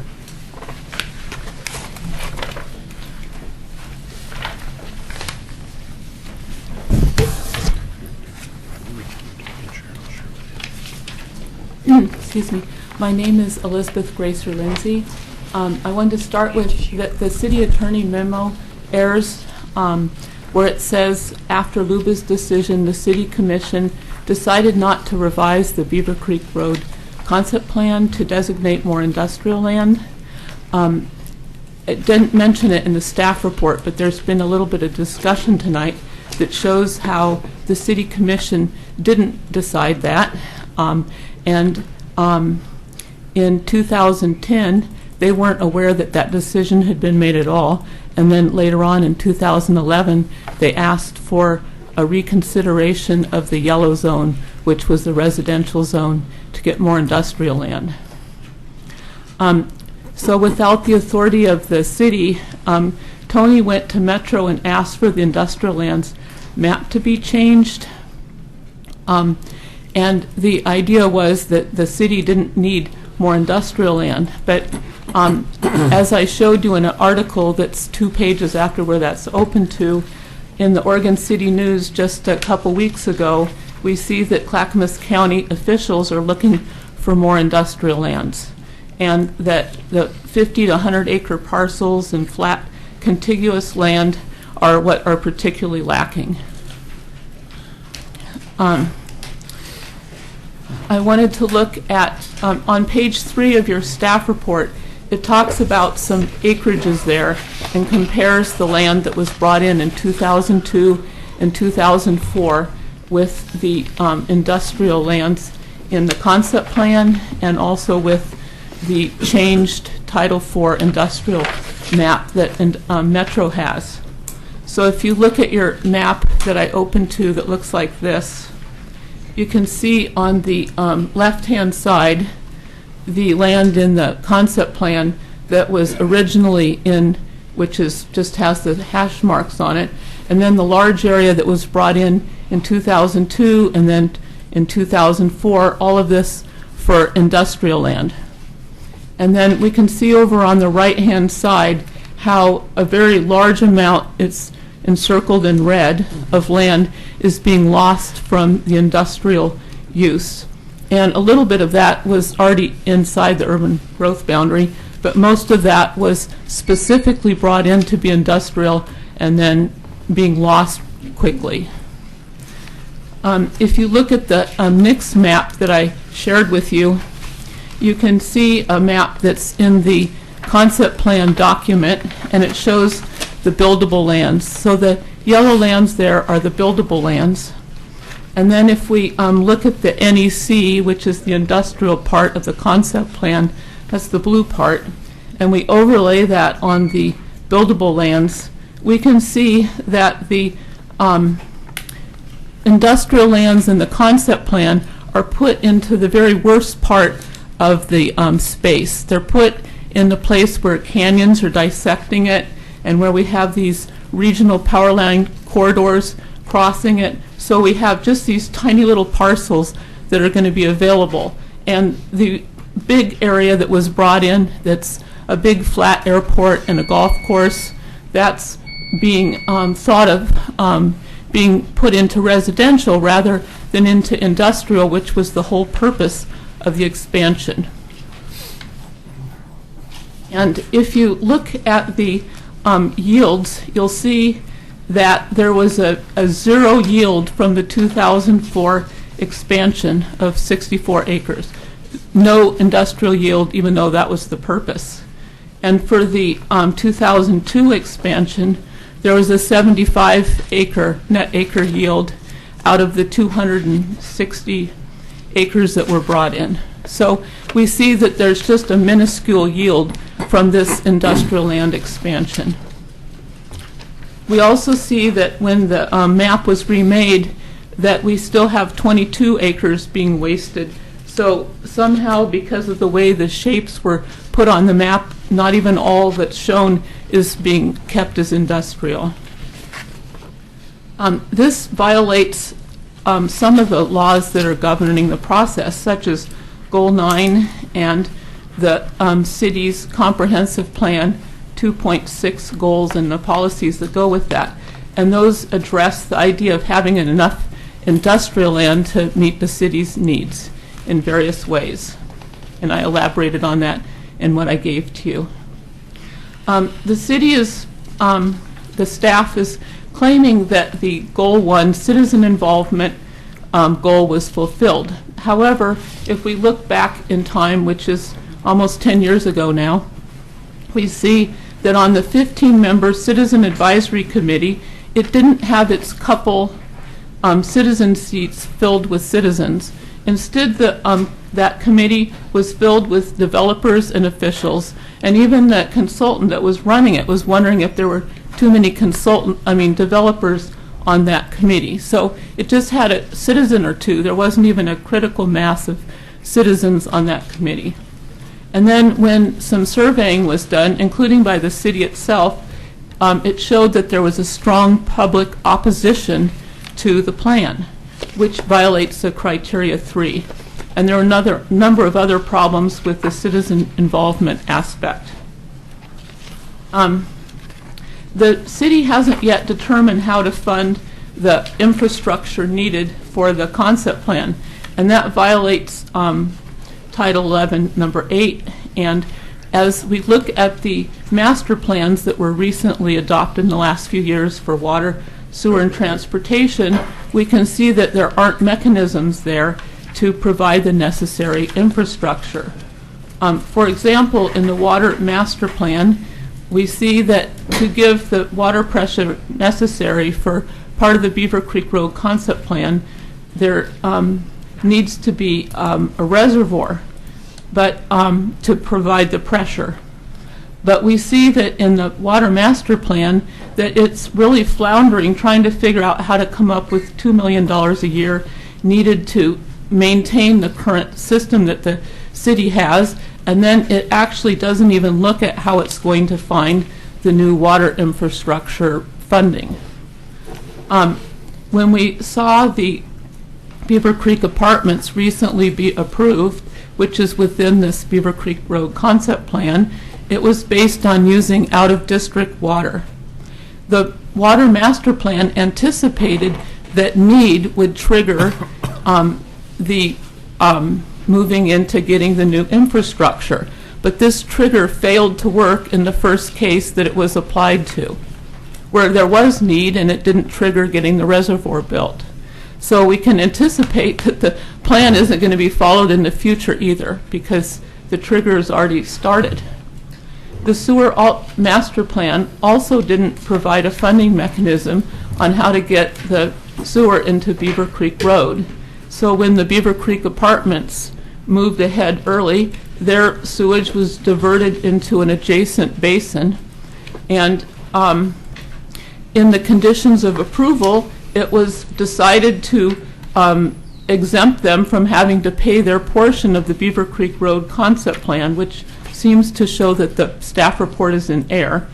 And also, it exempted them from having to help with the constriction in the sewage pipes on Highway 213, even though the director mentioned that there nearly was a moratorium on the sewage in this area.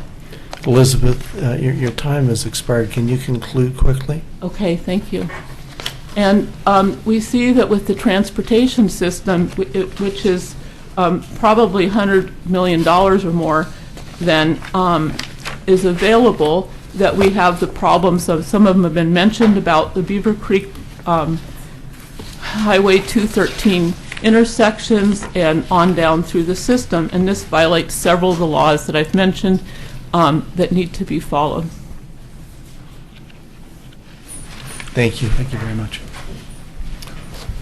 I assume there's a little more, but it's all in the packet you gave us, so, okay. How many more people do we have? Couple.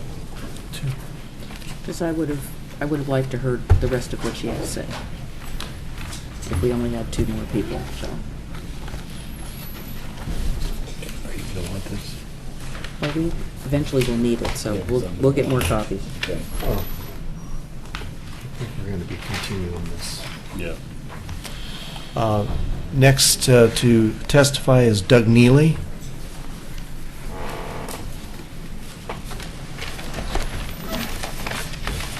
Who is he? I'm not clear what kind of changes might have been made in the concept plan, but the map that I've seen was very, very similar to the map that we dealt with when the commission originally adopted it. I wanted to make a couple of comments. That kind of map was put forward with tremendous citizen input. The residents of the area south of, well, I guess I'll say it down from the map where you had the Fairway Downs, did not want industrial land across from them. And so what was developed was a plan that had basically residential across from residential. The transition to general employment ran with a transition of industrial land. This occurred with tremendous public input. And I think most of us would want to see mostly industrial land there at the time, but we took that public input into consideration. The other thing I wanted to comment on, I'm not questioning, of course, the traffic impact that will be there, but in terms of the industrial land, the fact is that the movement of AM traffic will be south on Highway 213, and the evening will be going north on 213. What I'm saying is most of our people going out of Oregon City are leaving the city. We'll have people coming in, and I don't know the impact will be as great as might be anticipated, because the traffic flows in the morning coming into Oregon City on 213 aren't anywhere near comparable to those going out. The other thing I'm going to mention is, even though it's not the topic of consideration, but since the members of this commission seem to take a lot of time about whether you call it living home-based thing or home living-based thing, and arguments as to what means what. The point is, there's almost no residents in that area at all.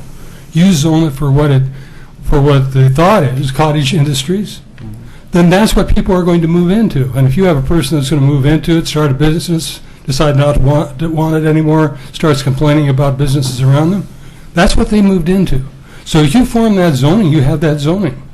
I could understand if there was a concern you had zoning right adjacent in the middle of another residential area. That's not what you have. So I think you ought to take that into consideration. I have a couple of concerns about the direction of arrows going off the map on transportation corridors.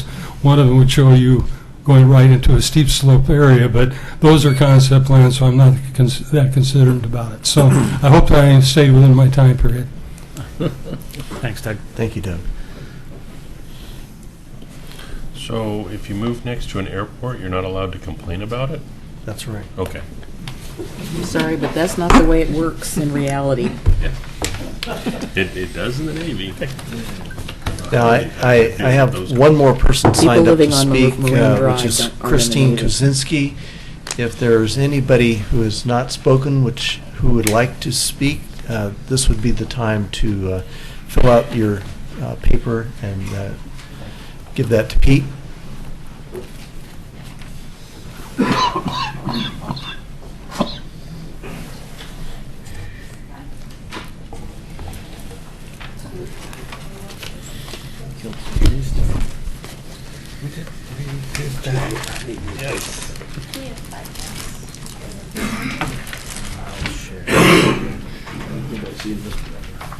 Yes. I would hate to see what your printing budget is, Christine. But thank you. You need to ask Obama to give senior citizens a raise. I have my ARP card, so yeah, I like that. It doesn't get you cheap printing, I Hands can off tell the you Social that. Security. That's all we're going to get. Thank you for these copies. I really appreciate them. They're not cheap. Thank you. It's the ink. Yeah, the paper's cheap. It's the ink that goes on it. It's just Right. We gave this map to Carrie last time.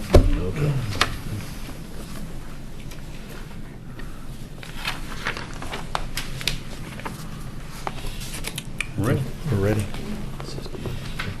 Before you start my time, I'm not familiar with this type of a meeting. I wanted to ask for a continuance, but I didn't know if I could do that. Jim Nacita Yes. already did. So Oh, he there did. is a And you consent. can. It is your right. I have written on my testimony why I asked for the continuance. My name is Christine Kozinski. I live in unincorporated Clackamas County. The city has no transportation plan to move traffic from Beaver Creek Road to the I-205 transportation corridor. Your number one priority is to protect the safety of the people, but the city fails miserably. The people of Holly Lane came before you many times, filling your chambers, testifying to the many landslide and safety issues existing on Holly Lane. They begged you to take Holly Lane out of the TSP, but the city refused, even knowing that future expansion of Holly Lane would jeopardize the safety and the lives of the people living here. I want to talk to you for a minute about the landslide in Oso, Washington. I want to read you an excerpt of an article that I've given you. This is an interview done in Oso, Washington by Scott Burns, professor of geology, PSU. If you don't believe me that people cannot get landslide insurance, this validates it. He goes on to say on the last page, it is rare that people will get landslide insurance. You can buy it through Lloyd's of London, who is the ultimate insurer. It costs a minimum of $1,000 a year and goes up from there. All those people who lost their homes in Oso have lost everything, and there's no insurance to cover them. We lost lives. That is the worst thing, but then property is the second thing. Hopefully, this will be enough of an impetus to take us to the next level and put more pressure on insurance companies and governments to possibly come forward with landslide insurance.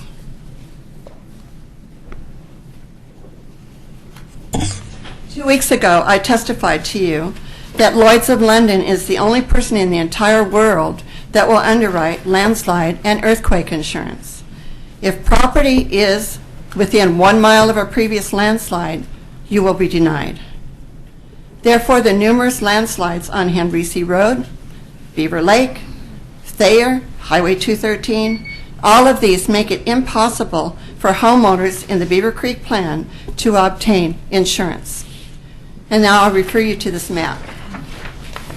At the top, you will see Newell Creek right here in the center, and below that is the Beaver Creek Road and the Highway 213 corridor. There are landslides that line both corridors. No one on Beaver Creek and Myers, in the Enterprise Zone, in anywhere along this corridor will be able to get landslide insurance for losses.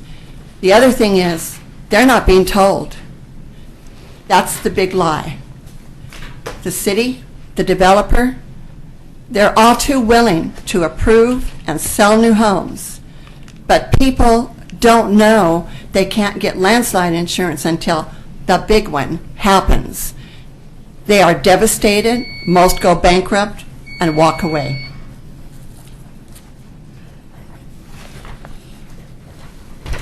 Your number one priority is to protect the people. If you approve this plan, then you are just continuing to perpetuate a big lie to the people. You are not protecting them when you approve development in hazardous areas and where the people can't get insurance to cover their losses. By your reluctance to act, you are killing citizens should a disaster strike. You are placing people in dangerous situations without their knowledge. Let me ask you, just how many SDCs in money is worth a human life? In Oso, Washington, 43 human lives were lost due to government's failure to act and protect the people. Will you do the same? State law demands more of you. It demands the full truth. One of the reasons I ask for the continuance of these hearings to go on is because I have researched heavily on the internet. All you have to do in the search engine is type in, why doesn't California have landslide insurance? After you read that, you're going to find out why Oregon doesn't have landslide insurance. The only thing that's going to change that is if this city and this county goes to the state to hammer out some kind of a program to protect these people. If you approve this development, it is a lie.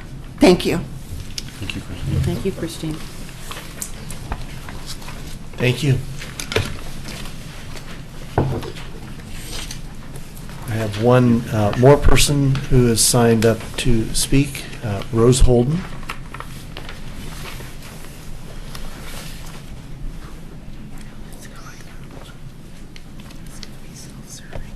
Good evening, Commission. My name's Rose Holden. I'm almost in the city of Oregon City, but not quite. Gee, boy, this has been a really negative evening, and I want to end it on somewhat of a positive note. This is, or can be, a phenomenal concept plan. It's got, or had, innovative ideas 10 years ago. It can still be salvaged. There's a lot of wonderful, wonderful, innovative ideas in there with sustainability, and the properties itself has nature corridors that can still be maintained and a lot of water resources that can be utilized on properties that are out there.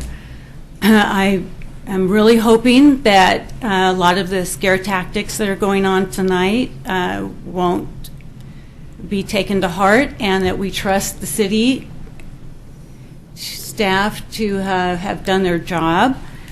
There are several of us in this room that were on the committee 10 years ago, and I believe we did a good job. Thank you. Thanks, Rose. Thank you. Is there anyone else that would like to testify at this time? Okay, we will Anybody out there with a big bag of money? And Yeah, ex- we're It's only, willing to spend it. well, we're only looking for about $60 million for the transportation plan. We'd be in good shape. Excuse me, Chair Kidwell, we need to take a 30-second pause if we Yep. can, so we can change our DVDs. How about we take a 5-minute pause? Thank you. Okay?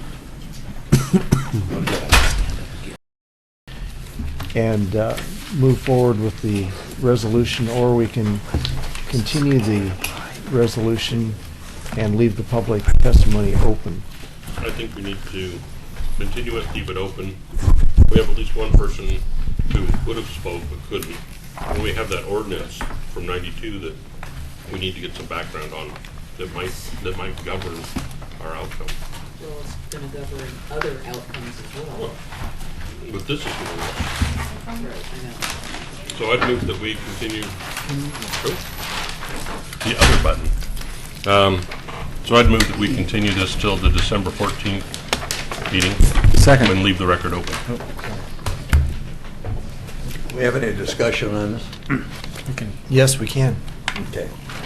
Bob? For the record, there was an item submitted to us which challenged the integrity of our staff, and I take umbrage to that. I do not think that that need to be entered into the record as written. They're human, And they can be wrong. I don't think it has any place in our consideration of this matter. It has to do with Tony Conkle, and I don't appreciate it at all. I don't want that entered into the record. No, it is. Too late now.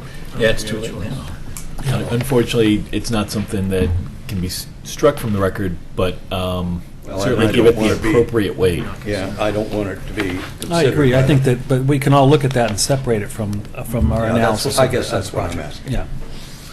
I understand where you're coming from. I didn't take it in that manner. People can agree to disagree, and that's what public discourse is all about. It doesn't mean that somebody's right and somebody's wrong. It means that people have differences of opinion. But I mean, I appreciate what you're saying, but I did not take it in that manner. So we have a motion and a second. So let me ask Pete again, do you want to wait until next time for all these little things that I want to add into here and clarify these findings, or do it now, or what? Sure, we have till midnight. We can summarize some of those if you wish to address it now. I have Or to you get the could approval of send me an these email. men. Yeah. Well, Yeah. if it's Oh, sorry. appropriate to get, I thought you were talking. if we would like to have staff feedback, I think it would be appropriate to request staff feedback on things that we'd like to have clarified. If we are going to continue the matter and give them an opportunity, that'll give them a couple weeks to respond and provide some clarification. So get your concerns on the record. is what Yeah, we're saying. it seems like. I mean, I've Commissioner McGriff I've could talked to email him. them to us, and we could just enter them into the record with our responses. Yeah. I've If that would talked be- to him about it already. Okay. I asked him how he wanted me to handle it. Mhm. I went through page by page with him and said, I think we need clarification here, or we need to add this there. I've already done that. Yeah. So They just can- don't know about it. Well, can you share that with all of the commissioners? What I can do as staff is bullet those things for you all Uh-huh, and include that in the record ahead of the meeting. right. So that you can see what the issue was and how we will address it in a revised staff report. And that'll be available to the public, so if they want Right. to chime in or... Correct, yeah. And then I guess the other thing I would put out there is that it seems appropriate that we would have a staff response to the issues that we've heard raised during the public testimony. Correct. To the extent that we can address them, moving forward. You'll have a perfect answer for each one. Well, what I'm saying No too is doubt. that I can take additional time because I did it over the phone. I can sit down with him at his convenience and say, okay, was this one, which is kind of what I did over the phone. As long as we can all be kept in the loop on that, then I think that would be appropriate. Did we ever get a copy of Tammy Stevens? No, let me get you a copy for Something- yourself. Something to read at Yeah. late nights? I'm going to stamp these as entered into the record, and then I'll make you a copy. Terrific. Yeah. Thank you. Thanks, Pete. Okay, we have a motion before us. Second it. No, it's already done. Okay, never mind. Motion second. Commissioner Guile? Aye. Commissioner McGriff? Aye. Commissioner Maybe? Aye. Commissioner Espy? Aye. Commissioner Henkin? Aye. Commissioner Mahoney? Aye. Chair Kidwell? Aye. Motion passes. So it's And So- just a reminder, this will be December 14th. December 14th December at 7 p.m. 14th. So if you have an interest in this, there will be a revised staff report issued 7 days prior to that hearing, and you're welcome to come back and add more testimony to the record at that time.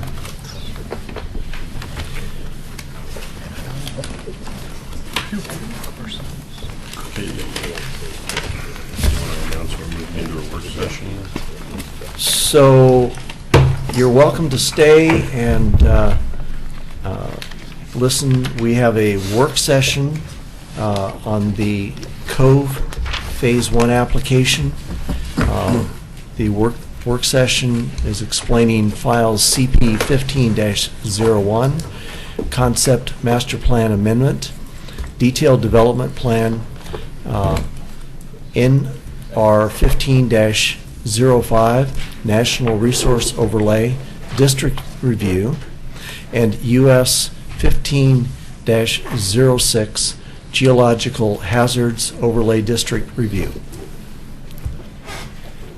Do I need to read anything for this? Or No, it's a work Just a work session. This is going to be a work session, so we're kind of trying these out. We're really just trying to provide you background, general information about this. This is not a decision-making review against the code. We'll And do that during the public hearing. We're not taking public testimony tonight. It's at the discretion of the commission. This is a work session for the planning commission. We would recommend that if folks want to testify, that they come back for the public hearing so that their information can be entered into the record as part of public testimony. Okay, do we have a date at this point for that public hearing? December 14th. So you guys are going to have a busy night. We're going to have a light night then. You are. I Very don't think nice. that's going to happen. Yes. Okay, so do we have a commission report? All right. Thank you, Laura Terway. I'm a planner with the city. So thank you for that introduction. Tonight is just an explanation of the applicant's proposal. We did identify this work session in the notice that we had sent out, and we did specifically identify in the work session as well that there would be no testimony, there would be no public testimony within it. So it's not a public hearing. We're still a little bit early for the public hearing. As far as the review process, staff hasn't even finished the staff report yet. So all we're giving to you is a summary of what has been proposed. We're not going to talk about findings. We'll wait until December 14th to talk about those sort of things. All right, so I have a couple of slides for you. As you can see, 52 of them. I'll try and go through them pretty quickly. We have a development application for a master plan, a detailed development plan, and a couple other environmental overlays for the Cove property. The applicant is Grand Cove LLC. As you can see, the subject site is quite a large piece of property. It's bounded by Highway 89. It's generally adjacent to the Cove and behind Oregon City Shopping Center as well. So this site has had quite a bit of history. There's been a couple of approvals and some of them have expired. The things that did not expire are the master plan. The original master plan for the site was approved in 2008. And then in 2009, there was an amendment to that master plan. Everything else has sort of since expired. The existing master plan, this is a phasing schedule. This is from 2009, so the most recent approval. It shows that the applicant has proposed to construct improvements over a series of 8 phases. This is their phasing plan. I don't expect you to read it, but what it basically means is that they were proposing to do all the infrastructure up front and then do sort of lot by lot, fill in the rest of the buildings and uses, ending with the in-water improvements in the last phase. The applicant has proposed a few different applications. I'm going to go through them in two separate phases. One, we want to talk about just the master plan amendment, and then after that we'll talk about the detailed development plan and the environmental stuff. So the first part, we just want to talk about big picture amendments to the master plan itself. The master plan has, as you saw, a 10-year guide for how the property will develop. So they wanted to change the master plan phasing schedule. This is the schedule in the application right now. And the original master plan is valid through 2019, so they did not propose to amend the end date for that. But as you may have noticed, some of the phases haven't got built yet, or that nothing's been built there. So they have to amend the phasing schedule for a few things. One is the order in which things are getting built. You could tell in this phasing plan they're proposing to phase the public improvements where before they were up front, and then also do fewer phases. So a bit more within each phase. You could tell the timeline is a little bit closer together. There's a few other changes to the master plan. One is to the number of dwelling units on Lot 2. So I'm going to go through the slides. There's going to be a map of the subject site on the left, and whatever it is we're talking about will be highlighted in yellow. This proposed amendment would increase the number of dwelling units from 220 to 244. So this site is generally referred to as Lot 2 or the garden apartment site. Also, it would include a bit of commercial, so it would include up to 5,500 square feet of office and another 1,000 square feet, which could be used for a deli coffee shop, or it could be also used for office if that's the case as well. Then the next change that they proposed is to increase the number of dwelling units along the waterfront. So it's a series of lots identified in yellow, and they would like to increase it from 180 units to 195 units. Now, we'll talk about what they're actually proposing today to build, but this is all, again, just the master plan stuff, so big picture for the site. Can you go back? Yep. Sorry, you went too fast. This one? Yep. Uh-huh. So do these lots already exist? Yeah, so in 2008, it's interesting, they did a subdivision as well. So they did create the lots and identify the street layouts and things like that. So That's a plat of record? It is. So between those two yellow, what's that blue space there? Is that kind That's of a another passageway? lot. No, so you there is multifamily proposed for lots 3, 4, 6, and 7. So in the middle is lot 5, which is another. That blue area there is lot 5? Yeah. So they've spread the multifamily units around all of the yellow areas, which are those 4 lots. So there's one in the middle that's meant for other stuff. I see, okay. Next proposal is to amend the master plan to allow a temporary trailhead parking lot. So this we'll talk about in a bit more detail later, but it would be constructed with phase 1 and it would be removed with phase 2. It's for the users of Clackamas River Trail, and you would get to it from just north of the roundabout, and it would be a temporary gravel type parking lot. The next amendment is to allow a permanent trailhead parking lot, and this is over on Tract A, which is on Main Street, adjacent to the Oregon City Shopping Center.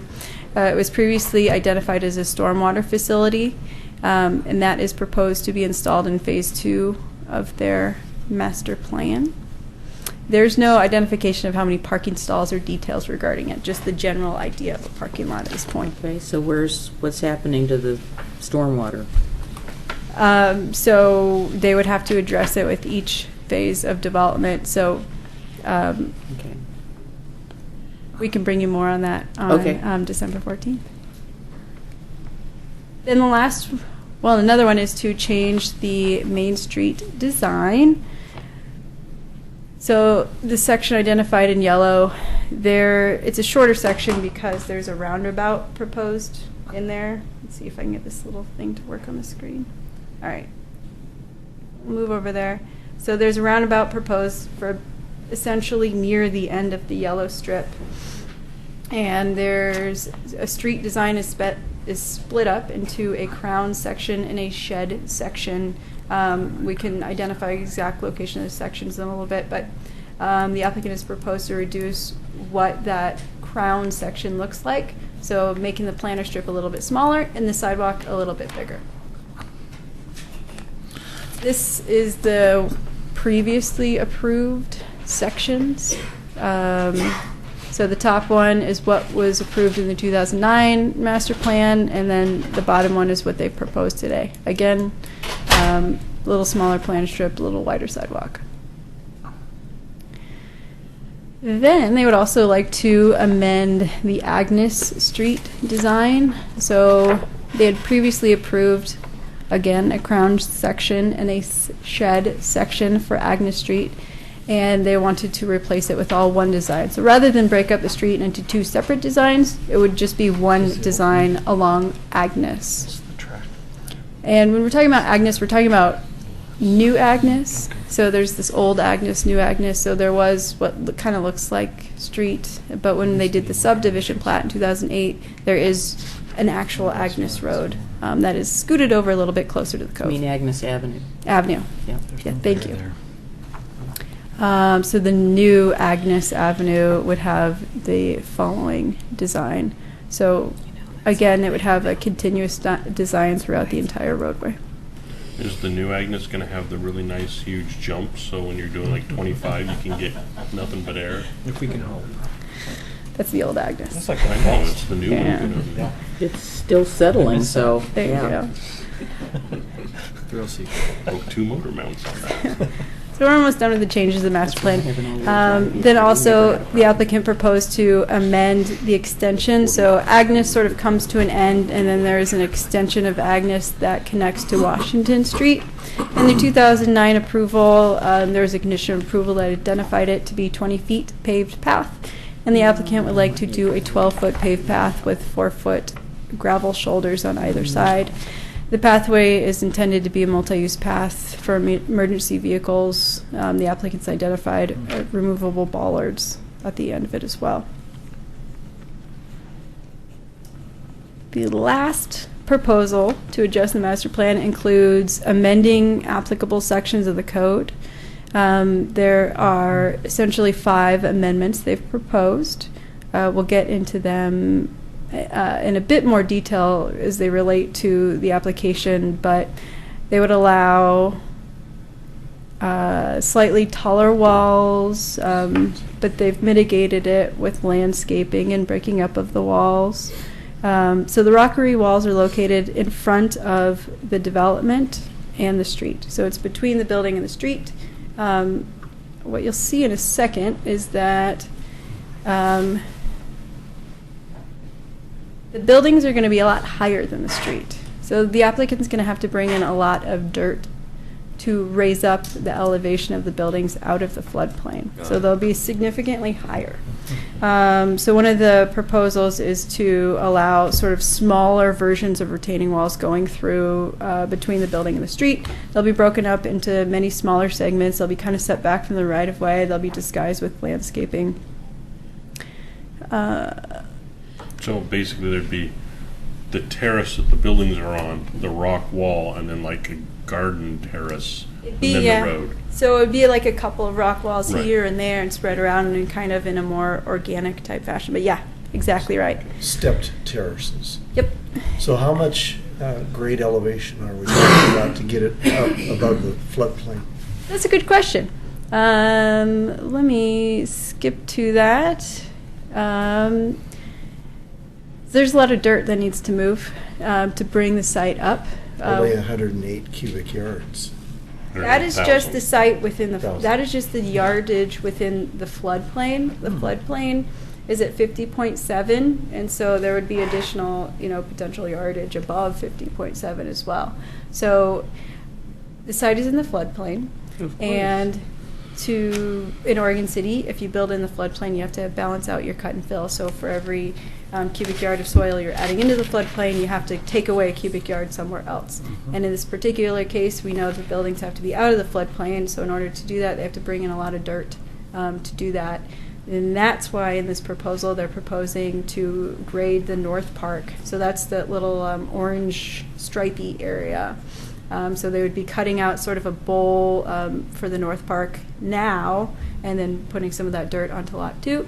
And then they also be taking a little bit of soil from Lot 1 as well with this proposal. The city also had some excess capacity that we had from a jug handle project, and so we're giving them that capacity as well. What do you mean capacity? So when we did the jug handle, rather than balance and fill, we... Oh, you mean you had some extra dirt? We had some extra... Oh, okay. So we had some extra cut that we never had balanced out with fill.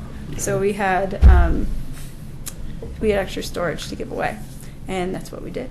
Laura, how stable is that fill going to be when a flood does come along? So, Wendy Marshall is here. That's what I was directing that. You thought you were going to get through this meeting without a question, didn't you? So, Wendy Marshall is our Development Services Project Engineering Manager. And she could talk to you a little bit about moving the soil and the floodplain as well. But before you get there, please, could you go back? You were saying something about a bowl. Yeah, right here. Yeah, so... Where you stripy orange thing is, what are you talking about, a bowl? Wendy... You mean like...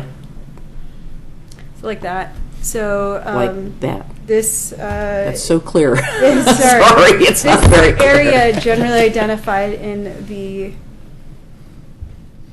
blue right there is the grading plan, which Wendy could talk to you a little bit about it more, but in the master plan there's identified as a park, the North Park in this location, and so we know that it would be graded a little bit in the master plan. So in the previous master plan approval, we sort of knew that this was going to be graded down a little bit as a bowl, but Wendy could talk to you about the amount of soil that there. Yeah, that wasn't my, yeah. Oh, did I not answer? Yes, so basically you're talking about something that'll be like an amphitheater type thing. Would it be used for stormwater? Kind of like the bowl we had behind the library at one time. We kind of had a little bowl there where... So this is a hole in the ground to balance out the fill. It is also that. Put a bowling alley. So yeah, I apologize. You know, we weren't here, some of us weren't here in 2008, so we don't really know anything about this. So I'm starting from scratch. This is the time to ask us questions about the application, and we can answer it for you. And if not, we'll answer them on December 14th. Wendy Marshall, Development Projects Manager, and if you think you weren't here in 08, I've only been here 5 months, so we're I'm in the having same to learn. So I'm not a geotechnical engineer, but generally this is the North Park. They're going to scoop out this. Ben, how many feet? Ranging from about 12 to about... We can't ask that. I could, Okay. if you go back one slide on the floodplain. Then you should go home and just go to bed because you But if you I go can't back- see it from here. if It's you- on here, but I can't see Hold it. on, let me. Oops. So the park amphitheater, we're getting 81,710 cubic yards of soil. Your truckloads. But the depth is 6 to 12 feet. Sure, we'll go with that for now. And It's a then, work session. yeah. And then they're scooping out some here along the edge of the water. Just scooping out here. And then You could bring all on, the decorations. can you go back to the big picture? Then here, there's some old fill they're scooping out from there. And then they're borrowing some from here. Another thing aside from the volume is, like I said, over here, they're scooping out 6 to 12 feet, and then they're going to fill this up to 20 feet in places. And if you look at your, the detailed development plan, sheet C 3.7, what they've done is give a cross-section along both sides through the middle, so you can get a feel for what it is. But it was like 20 feet at the most. And I'm not a geotechnical engineer, so about the flooding and the soil, they will have to have geotechnical design review, peer review, and monitoring and testing reports. That would be something typical in this kind of development, and especially with this amount of grading, they will be monitored and reported by a geotechnical engineer. So just one question I have, curiosity about this amphitheater. I assume that that will not normally be an area that would be flooded. It depends. It would be a swimming pool. So that's a good question about our floodplain. So we came up with a floodplain base elevation of 50.7 based on the 96 flood inundation, which is actually higher than the 100-year floodplain. So our code says use the 100-year floodplain or any other known flood that is higher. So in our particular case, it was a 96 flood.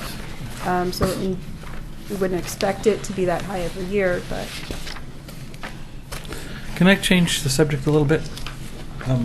Can you point out the open spaces and public gathering spaces that I would go down there if I was going to do like a swimming race or a running race or something there, and I'd go down there and hang out, and then after I was done, where would I have my taco and margarita? So I don't have slides of that now, but I can give you slides of that. What I'm getting at is that I don't see uses in here that make this place vibrant. That's what I thought it was going to be. Actually, if you go back, I do. So There's. I just see like multifamily and like very little open space. Let me go back to their proposed. So this is their phasing schedule, but you can read on it that it includes There's an restaurants esplanade. and I see that, office, yeah. and there's a walkway that will extend along the front of the structures along the cove, and it'll go out the spit. I want to see that on a map. Okay. If I could, yeah. This does nothing for me in terms of how I can conceptualize what this plan is actually going to do when I walk up to it, when it's, when it rises up out of the ground. So I did not give you a lot of background on the actual approved master plan. I can give you more of that. That's fine. So initially, when this was talked about, I knew they were talking about a cove area where there was going to be kayakers could go down there and do what you're talking about, and a walkway around it to kind of create a little community area where people could walk, kayak, and do some things. And Those that's are what all I think in there. he's asking. That is okay. So just a casual look at this, I'm seeing at least 6 restaurants planned. Okay. But we're talking about walking paths and kayaking. They're there. It does I've seen include it a in one of walking these. path, 2 marinas, an outdoor water sports center. Okay. And the whole peninsula is effectively a walking path park. So. Nice. Okay. All right. It does. I do want to. Can you go to the map of the entire site?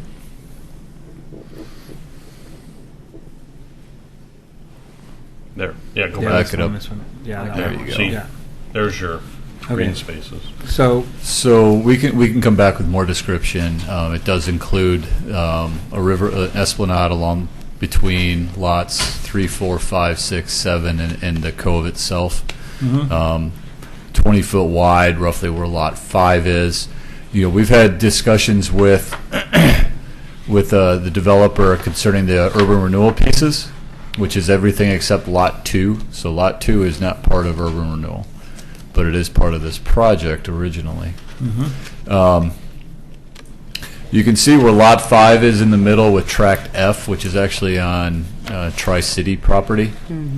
So when the developer was working with Tri-City, initially we had a longer-term lease potential for parking on there. As we've gone back, that the terms of that lease agreement have not been something that we could agree to. So we have tweaked Agnes as well as the use of lot 5. That was brought to the Urban Renewal Agency last month. So there are some changes going on. Originally, lot 5 was going to be an office. And we're looking to change that to residential with restaurants on the bottom. But so I just don't want you to. I just want you to know we're trying to move this thing forward. As we're moving it forward, there are agreements that we had to have in place that aren't coming together as we would expect them to. It just seemed like there was a lot of office and multifamily housing, which really kind of reminds me of that part in Portland where there's nothing happening. We're kind of on the west side of things. It almost seems like that's what this is going to be if there isn't more, downstairs vibrancy, with You mean you're commercial. talking about River Place? Yeah, well, not River Place necessarily, but up above NATO Parkway. Oh, where- okay. Where it's sort of a dead zone up there, and it's So kind of. just a small disclaimer is the proposed amendments on Lot 5 and Tract F aren't in this application. Okay. So the only things that they proposed to amend with the approved master plan was everything that we identified. So minor tweaks here and there so that this phase can be implemented for the most part.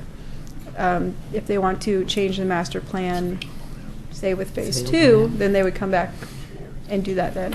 Now, is there going to be any improvements made to the actual beach itself, like to make the water more accessible or is it just going to be kind of in the same? Not with this phase 1, but there will Yeah. be some improvements, in-water improvements and things like that later. Hmm? It's not safe right now. There's rebar sticking out. Right, there's rebar, there's engine blocks, there's all kinds of stuff in that cove. And So a lot I of think this- we need to remember is that as part of this development, we identified the ordinary high water mark around the cove. All the work is staying above that. Yeah. There are opportunities probably down the road to start looking at in-water work. But most of you have been out there. It was mined, it was dredged out, mined out originally. You have those steep cliffs along the water, especially in front of lots 3, 4, 5, 6, 7. This is not a normal. Essentially, that steep should cliff be is there. going to be rolled over, Good old Jack. and you're going to have Again. replanting and opportunities for access down to the river. But this proposal is not at this point, talking about in-water work. The whole Who has intent, jurisdiction of the water area? the state, below the ordinary high water That's the mark, and state. then we regulate everything above the ordinary high water mark. So in order for the water area to be improved, the state has to get involved in that. Correct. Yes. Yeah, I was going to ask a question about that as well, since there are proposed docks and things that are sticking out there, and obviously, as I'm aware, the state of Oregon has jurisdiction over that, and, we know that the cove was never really supposed to be there. Somebody decided to Dug it out. decided to do some Creative work, land use. and then once it accessed the Willamette River, boom, we're now into that situation. So. Tony, is there going to be a dedicated public right-of-way in the form of sidewalks to give the public access? Yes. That will be. So in front of lots 3, 4, 5, and 6 is where the Esplanade is, and that's in a public access easement tying Main Street over to North Park. Then there's an existing bike path, pedestrian path, Clackamas Trail, That stays. and so it would be essentially replacing that small 8-foot wide path with the new Esplanade that would tie into then the existing system that then gets you over to the old pedestrian bridge up to Gladstone. So who has ownership of tract C and D? We do. Urban renewal. Oregon City?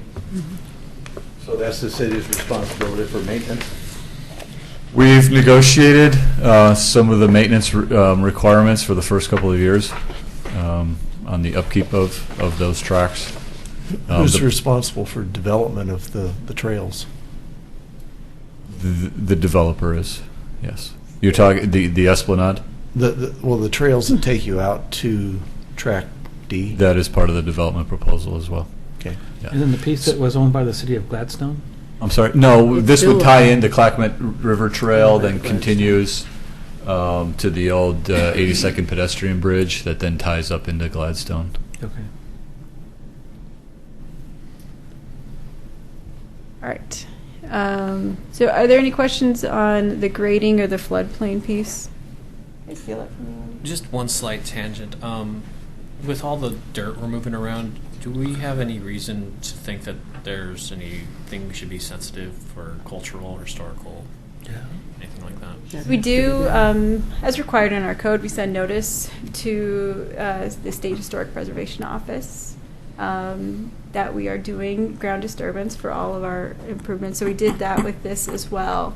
I cannot remember what they replied, but I'll let you know. I assume So- that we have erosion control measures that would control all the excavation and grading that is proposed. That is correct. And so if there is some artifact or something that is found, they're required to stop work and sort of investigate. So it is on the radar that they might find something. Do we notify Fish and Wildlife of the state of Oregon? Yeah, so SHPO would come out. ODFW. And potentially there would be more archaeological. No, he's talking monitoring. about ODF Yes, and the W. in-water work time period. State lands, ODF and W is who you're talking about. Yep, so when we do those detailed development plans, it'll run through them, and we require their, the Corps plus DSL and review as well. But at this point, they're not doing any in-water work, so it's all above the high water mark, so it's all our jurisdiction. Okay. All right, so we have a natural resource overlay district which protects the waterways and the critters that live next to waterways through the use of vegetated corridors. And they are proposing some work within that vegetated corridor. So in order to do that work, they're proposing mitigation. So you'll see that they're proposing more than a 2-to-1 mitigation. They hired a consultant to do a natural resource report, and we hired a consultant to review that report as well. So we had 2 eyes looking at it to make sure it complied with our natural resource overlay district. So the main thing that what they want to do with this proposal is to build 244 multifamily units on Lot 2. You can see a breakdown of the units there. In addition, there'll be a couple of buildings that'll have commercial on the first floor. That first floor will total 6,500 square feet. 1,000 of it could be a deli or coffee, or it could be office as well. There will be a separate clubhouse building and a series of accessory garages and carports and things like that. Good, because we're almost 500-600 yards away from the nearest Starbucks at this point. So That's right. Taco Bell's down the street. That'll change. So here's the site plan. So it's got a fair number of buildings. You can see Main Street extends and wraps around the site. You may notice a roundabout in the middle. We'll talk about that in a little bit more detail as well. So fronting Main Street, there'll be a residential building here, a pool, a clubhouse, and these buildings here, 3 and 5, will both have the commercial on the first floor. I bet we'll show you some plans of what they look like in just a moment. For circulation on the site, there's going to be a couple ways to get in and through the site. The applicant has proposed 2 main entranceways off Main Street, one on either side of the property. And then they've also proposed a nice pedestrian access way to come down to Main Street and cross Main Street. And this would connect to the Clackamas River Trail, which is the trail we were referring to earlier as well. So this is a pedestrian connection, and then you'll see a vehicular connection the very north of the property, and then one at the south as well. There's a couple connections at Oregon City Shopping Center or the adjacent property. This one on the very south of the property is for emergency in case there's a flood. That would be the way out of the flood, because portions of Main Street would be below the flood. Is that going to be restricted? So yes, it's only for emergency access. It's not going to be open all the time. So it'll have a gate. It'll have something. Otherwise, that will be known as a shortcut. Yeah, and gates are bollards. because this master plan was approved in 2008, since that time, Oregon City Shopping Center has come in for development, and we've already secured easements for these cross connections. So it's already set up to occur. There's another connection that is over here, and that's a future connection to Oregon City Shopping Center. So we're setting ourselves up, and then down the road, when Oregon City Shopping Center redevelops, they'll have to come up with a connection through their site to this site. Right now, it would just sort of lead to the back of the building, which is not very exciting and not very useful when you get over there and have to jockey around to the front. So it's set up to occur at a later date, but it won't be built until the redevelopment of the shopping center occurs, which we're likely not expecting to be very soon, since, as you may have noticed, they just did a couple of remodels there. So that is the circulation. So those buildings there, are they going to be 3-story? I was just counting up how many there were. It's a mix. I'll show you the front elevations of each of the structures in just a second. They've proposed an extensive landscaping plan, and it includes a lot of landscaping along this area between the street and the building. So as you saw in some of the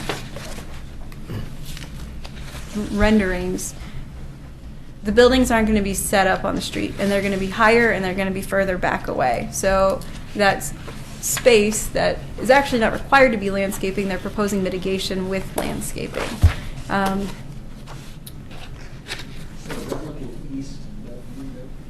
So this view is if you're, say you're coming from Oregon City Shopping Center and you're driving towards downtown. It wraps you around the project to your right. So these are the buildings on site 2. So this is lot 2. So you're looking south. The old cement area? So it would be on your right. Lone Star. Here's another view looking the other direction. So here we're sitting along the cove looking back at the site. You could see this is where one of the multifamily buildings is proposed, and this is the clubhouse. So Main Street comes and wraps around, and then it goes to downtown that way, and then this shopping center the other way. Excuse me. Here's a closer look at some of the landscaping. So we'll do an analysis and review and make sure it complies with all of our parking lot landscaping and those sorts of standards. A little more landscaping. It's a large lot, so it's hard to get on one screen. Here's the view from Main Street. Again, we're reiterating that the buildings are going to be sort of up, and there's going to be this landscape buffer to provide visual interest between the street and the buildings.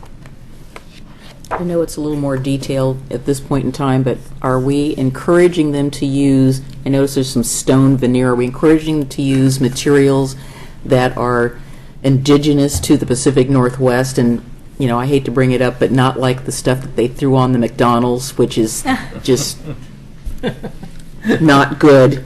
It's not even stone that's from even this area. We are not. So we do not have anything in our code that requires that. So we are not. Okay, well, listen up.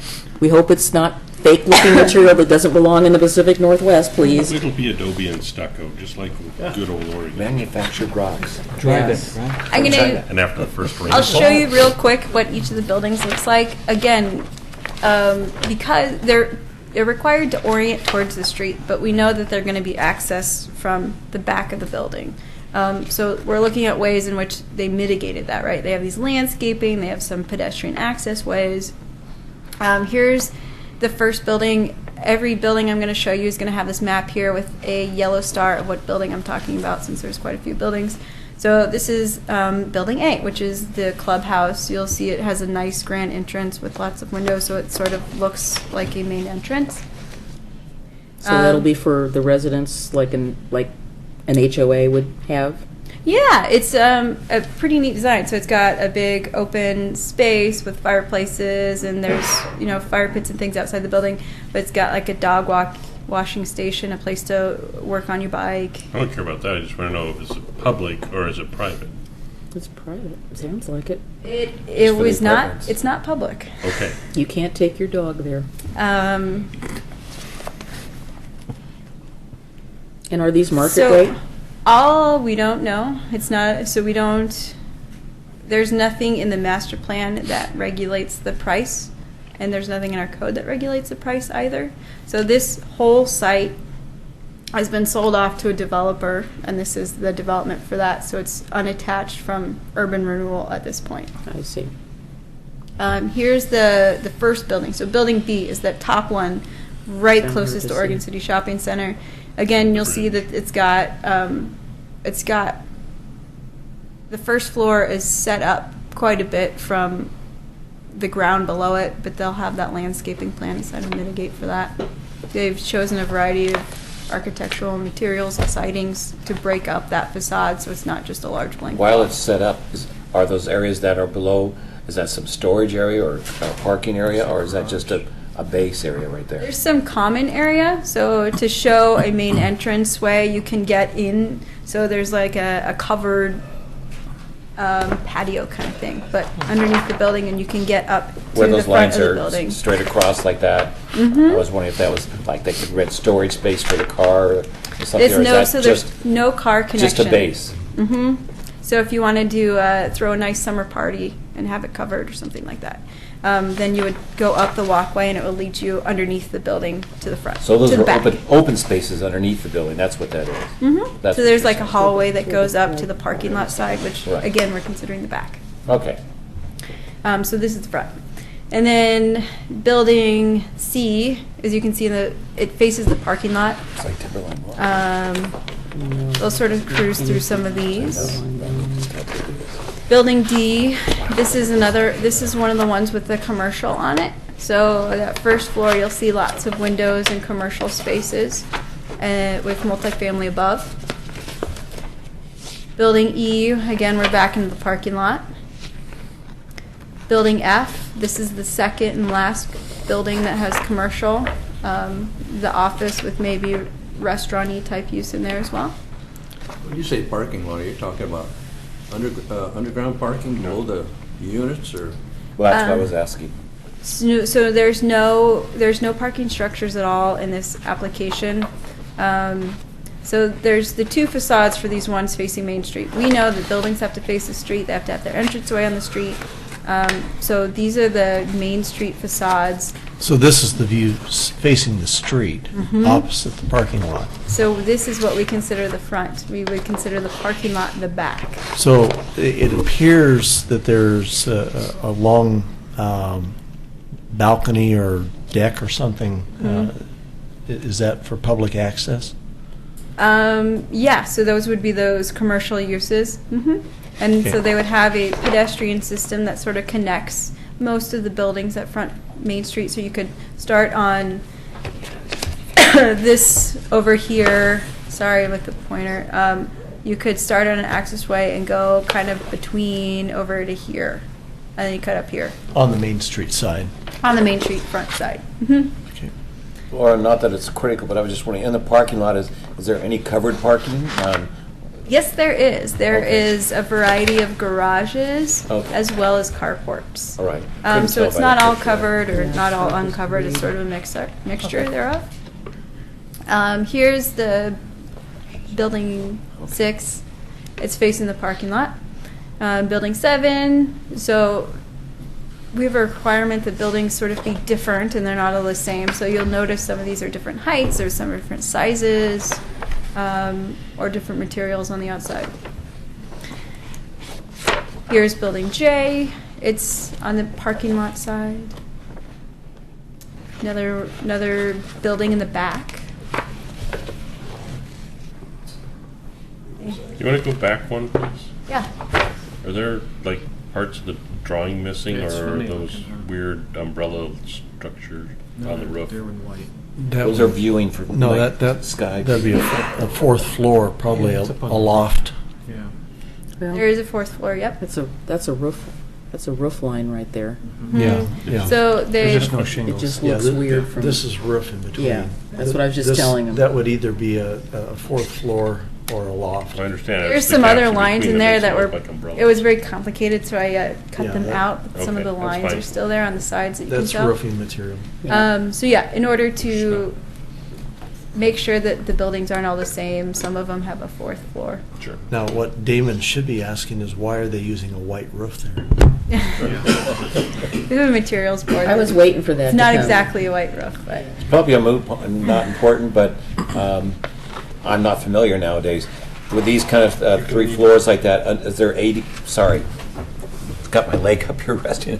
Is there ADA requirements for apartment structures now for those that are 3 stories high that, Yes. for, I don't know, I've not been in any apartments lately, so I was wondering. Yeah, they have to. So all of the structures will be reviewed by the building division for compliance with accessibility. From my understanding, ADA is applicable to commercial, and there's general accessibility standards that apply to the multifamily, so it's slightly different. FHA.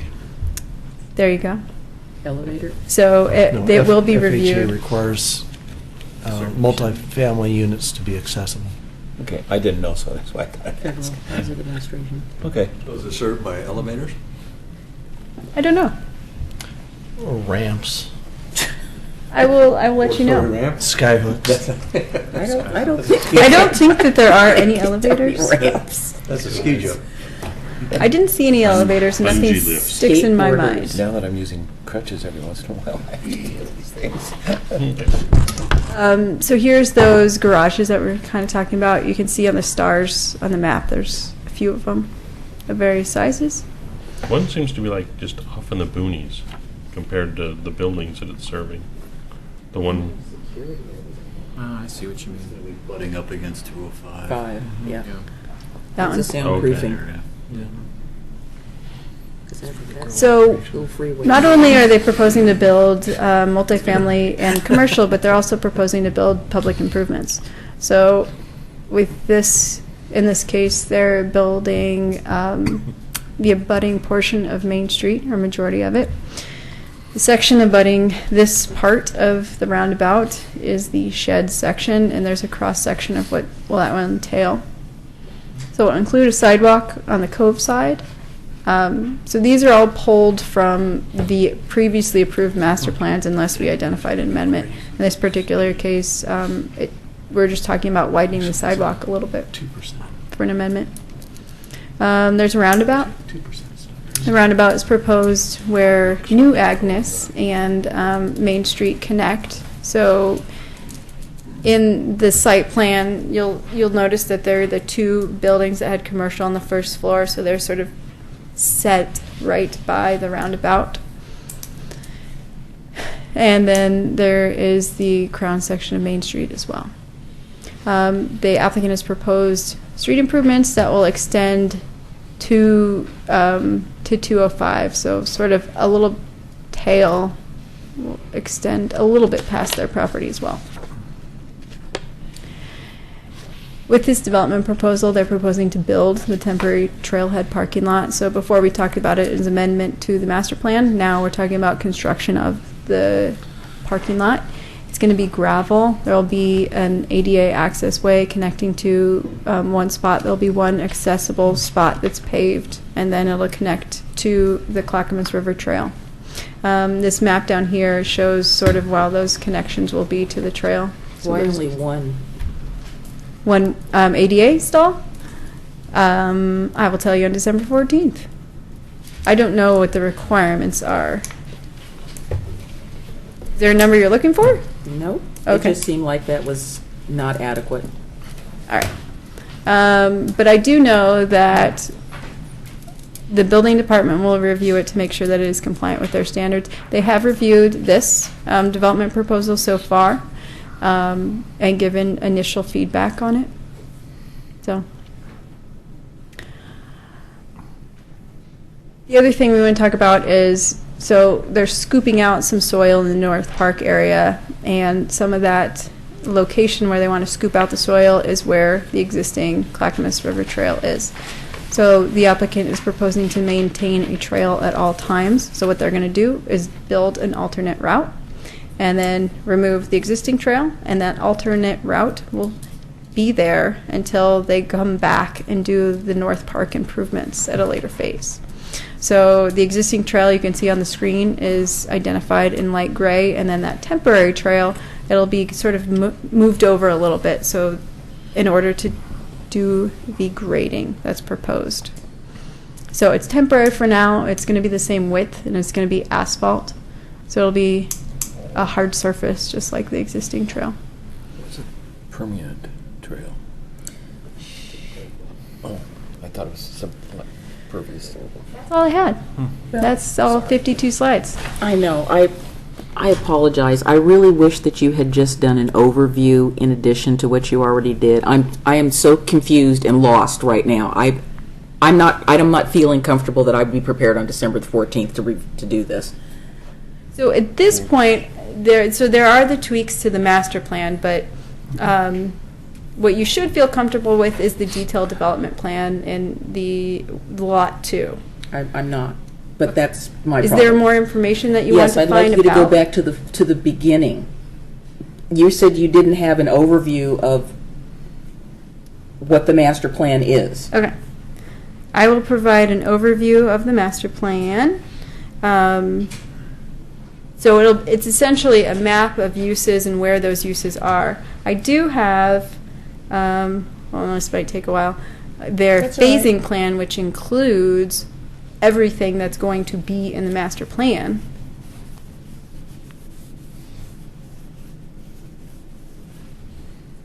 I know. So this- So before I can go there, I need to know where we were. And you said you had you had it previously, but, you Wasn't know. that the first slide she showed? Well, yeah, but how was I supposed to read okay. that? It's kind of small. It Um, is kind of small. So I will show you, we'll do a quick revisit of the 2009 approved master plan. Sorry about that. The Is there some before and way I can after. Find that out before. Yeah, so I can include it into the record, and we'll attach it to the planning commission agenda. I can also email it to you guys as well. Could That'd we be get good. it Uh-huh. before that? I will make sure to post it to the website. So we did post this application to the website, like we do all of our applications. And we have been sending the public links to the website so they can take a look at what's being proposed. I'll add a link to the approved master plan on there. Yeah, actually, I thought the attachments that you supplied to us were really helpful. I found the maps that you were talking about. It would be good to have the before. I didn't see that. Perfect. And then also, so you each have 11 by 17s of the sheet themselves. These are really helpful, thank you. Yeah, Uh-huh. I agree. I've taken your recommendation from the last planning commission hearing and placed 11 by 17, same version of that at the library for the public to look thank at you. too. Yeah. Unless you don't want to open all those documents and download them on our website. Let's see. So coming back December 14th, I'll give you an overview of the site. Are there any questions about what they're proposing to do? Okay. I'm sure there are, but I'm just not prepared to deal with it tonight. I will be honest with you. I'm going to say on the record to my fellow commissioners, I did not have a lot of time to review all of this stuff because of the Beaver Creek Road Master Plan. So I did a really high-level skim, and all this stuff is just like, I'm just kind of like right now going, oh my God. It's okay. It's just a work session. Well, I know, but I wanted to be prepared to have a discussion at the work session, and I'm not. I'm not prepared to ask the questions So because I haven't read everything.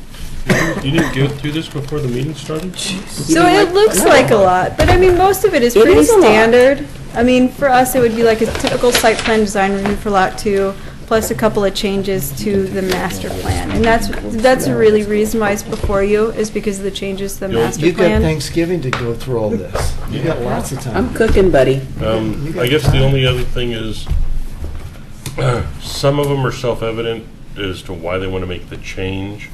But if just, just a 3-4 words, short sentences, they need to do this because, like, the agreements didn't come through for the parking lot, or, just, Well, I'm you know. hoping they're going, I was hoping they were going to tell us that. well, They did provide a narrative, which I didn't print for you, because Yeah. all of that other stuff is like this much. too much. Yeah. But this is fine. they did provide a narrative, and then our staff report, we have findings for all of that as well. It's kind of long. I didn't see this phasing schedule in the attachments. Was this in there? I made that, but it was in their narrative, I think page 14 or so. Could you attach a slide of that? To the website? The one you got right there. Okay. actually, if you just put the slideshow on. Yeah, if you want to put the slideshow on there, that'd be good. Yeah, then we can flibble back and forth. Website. All right, and so at the moment we're taking public comment, and then we'll take testimony at the next hearing, and then you can also hear from the applicant as well. We should have the staff report ready for you on December 4th, and that's when we'll be posting the Planning Commission agenda for the 14th. So you should have 2 weekends to review it. Okay. All right. Thank you. Thank you. This is just a last comment. I'd like to thank the developer for not just throwing up their hands and walking away going, it's been a decade of yours, OC. So thank you. Okay. I want to see the stuff that you printed out, Charles, so I can really hone in on what I really should be reading, because there's a lot of stuff here. Yep. Well, when I look at something like this, in order to keep my sanity, what I try to do is look at it in terms of the public interest.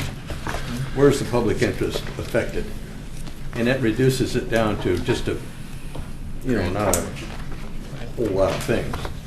And as long as that's served, then I let the developer have his freedom to exercise his rights of design and things of that nature. And I think that's how government ought to work. We start getting down into, and all due respect to you, Denise, start getting down into too much detail with this stuff. We just grind it to a halt, and all of a sudden, I get lost. Where are we going with this? And so I think it simplifies the process and allows these things to get a little bit more shovel-ready quicker. Well, I hope it's not overwhelming. Traditionally, we would bring the concept master plan back to the Planning Commission without the actual buildings, which are considered detailed development plans, but we consolidated them to try to expedite the process, which is at the owner's discretion. So you're going to see a lot of detail in there on the buildings that include the detailed development plan for Lot 2. But remember, that's typically that's done by staff. We have clear and objective standards under 1762-055 site plan design review, parking. So our job is to point out where it doesn't comply and put a condition on it. I agree. You're going to get a lot of information in this just because we've packaged a larger concept master plan, the long-term plan, with a lot of detail on multiple buildings coming in. Well, I think in this case, in the long run, it's going to be helpful. Yeah.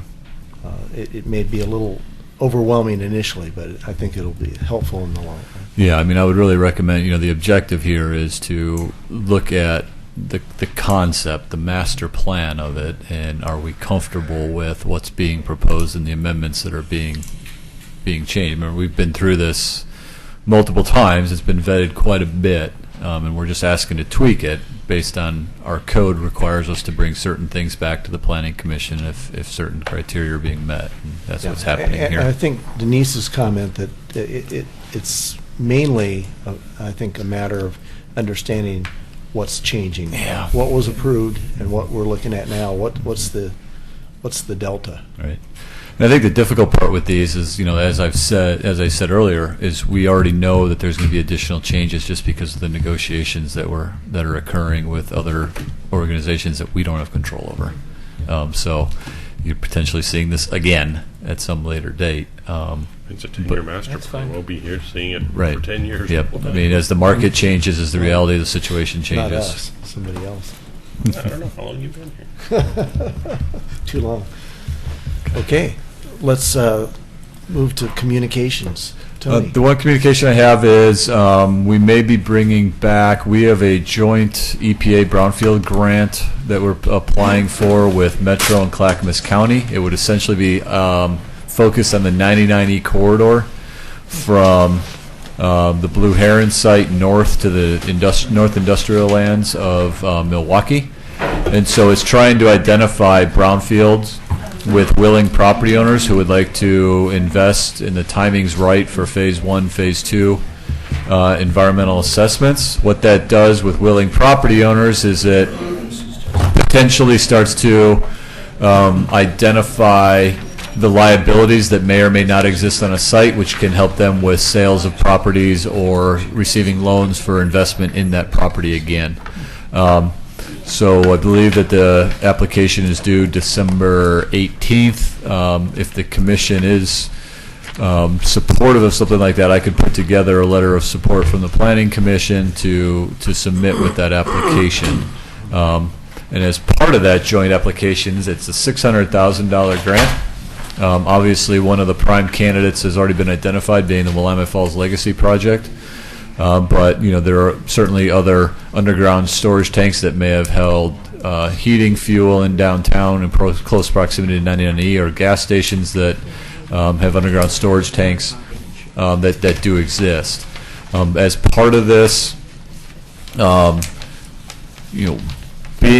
taking part in the initial assessment phase successfully opens up additional funding for cleanup on those sites at a later date through the federal government. Those funds are available usually to public properties only, but the Oregon Department of Environmental Quality does have a loan program available for private property owners on very good terms to help with cleanup if the investment and timing is right.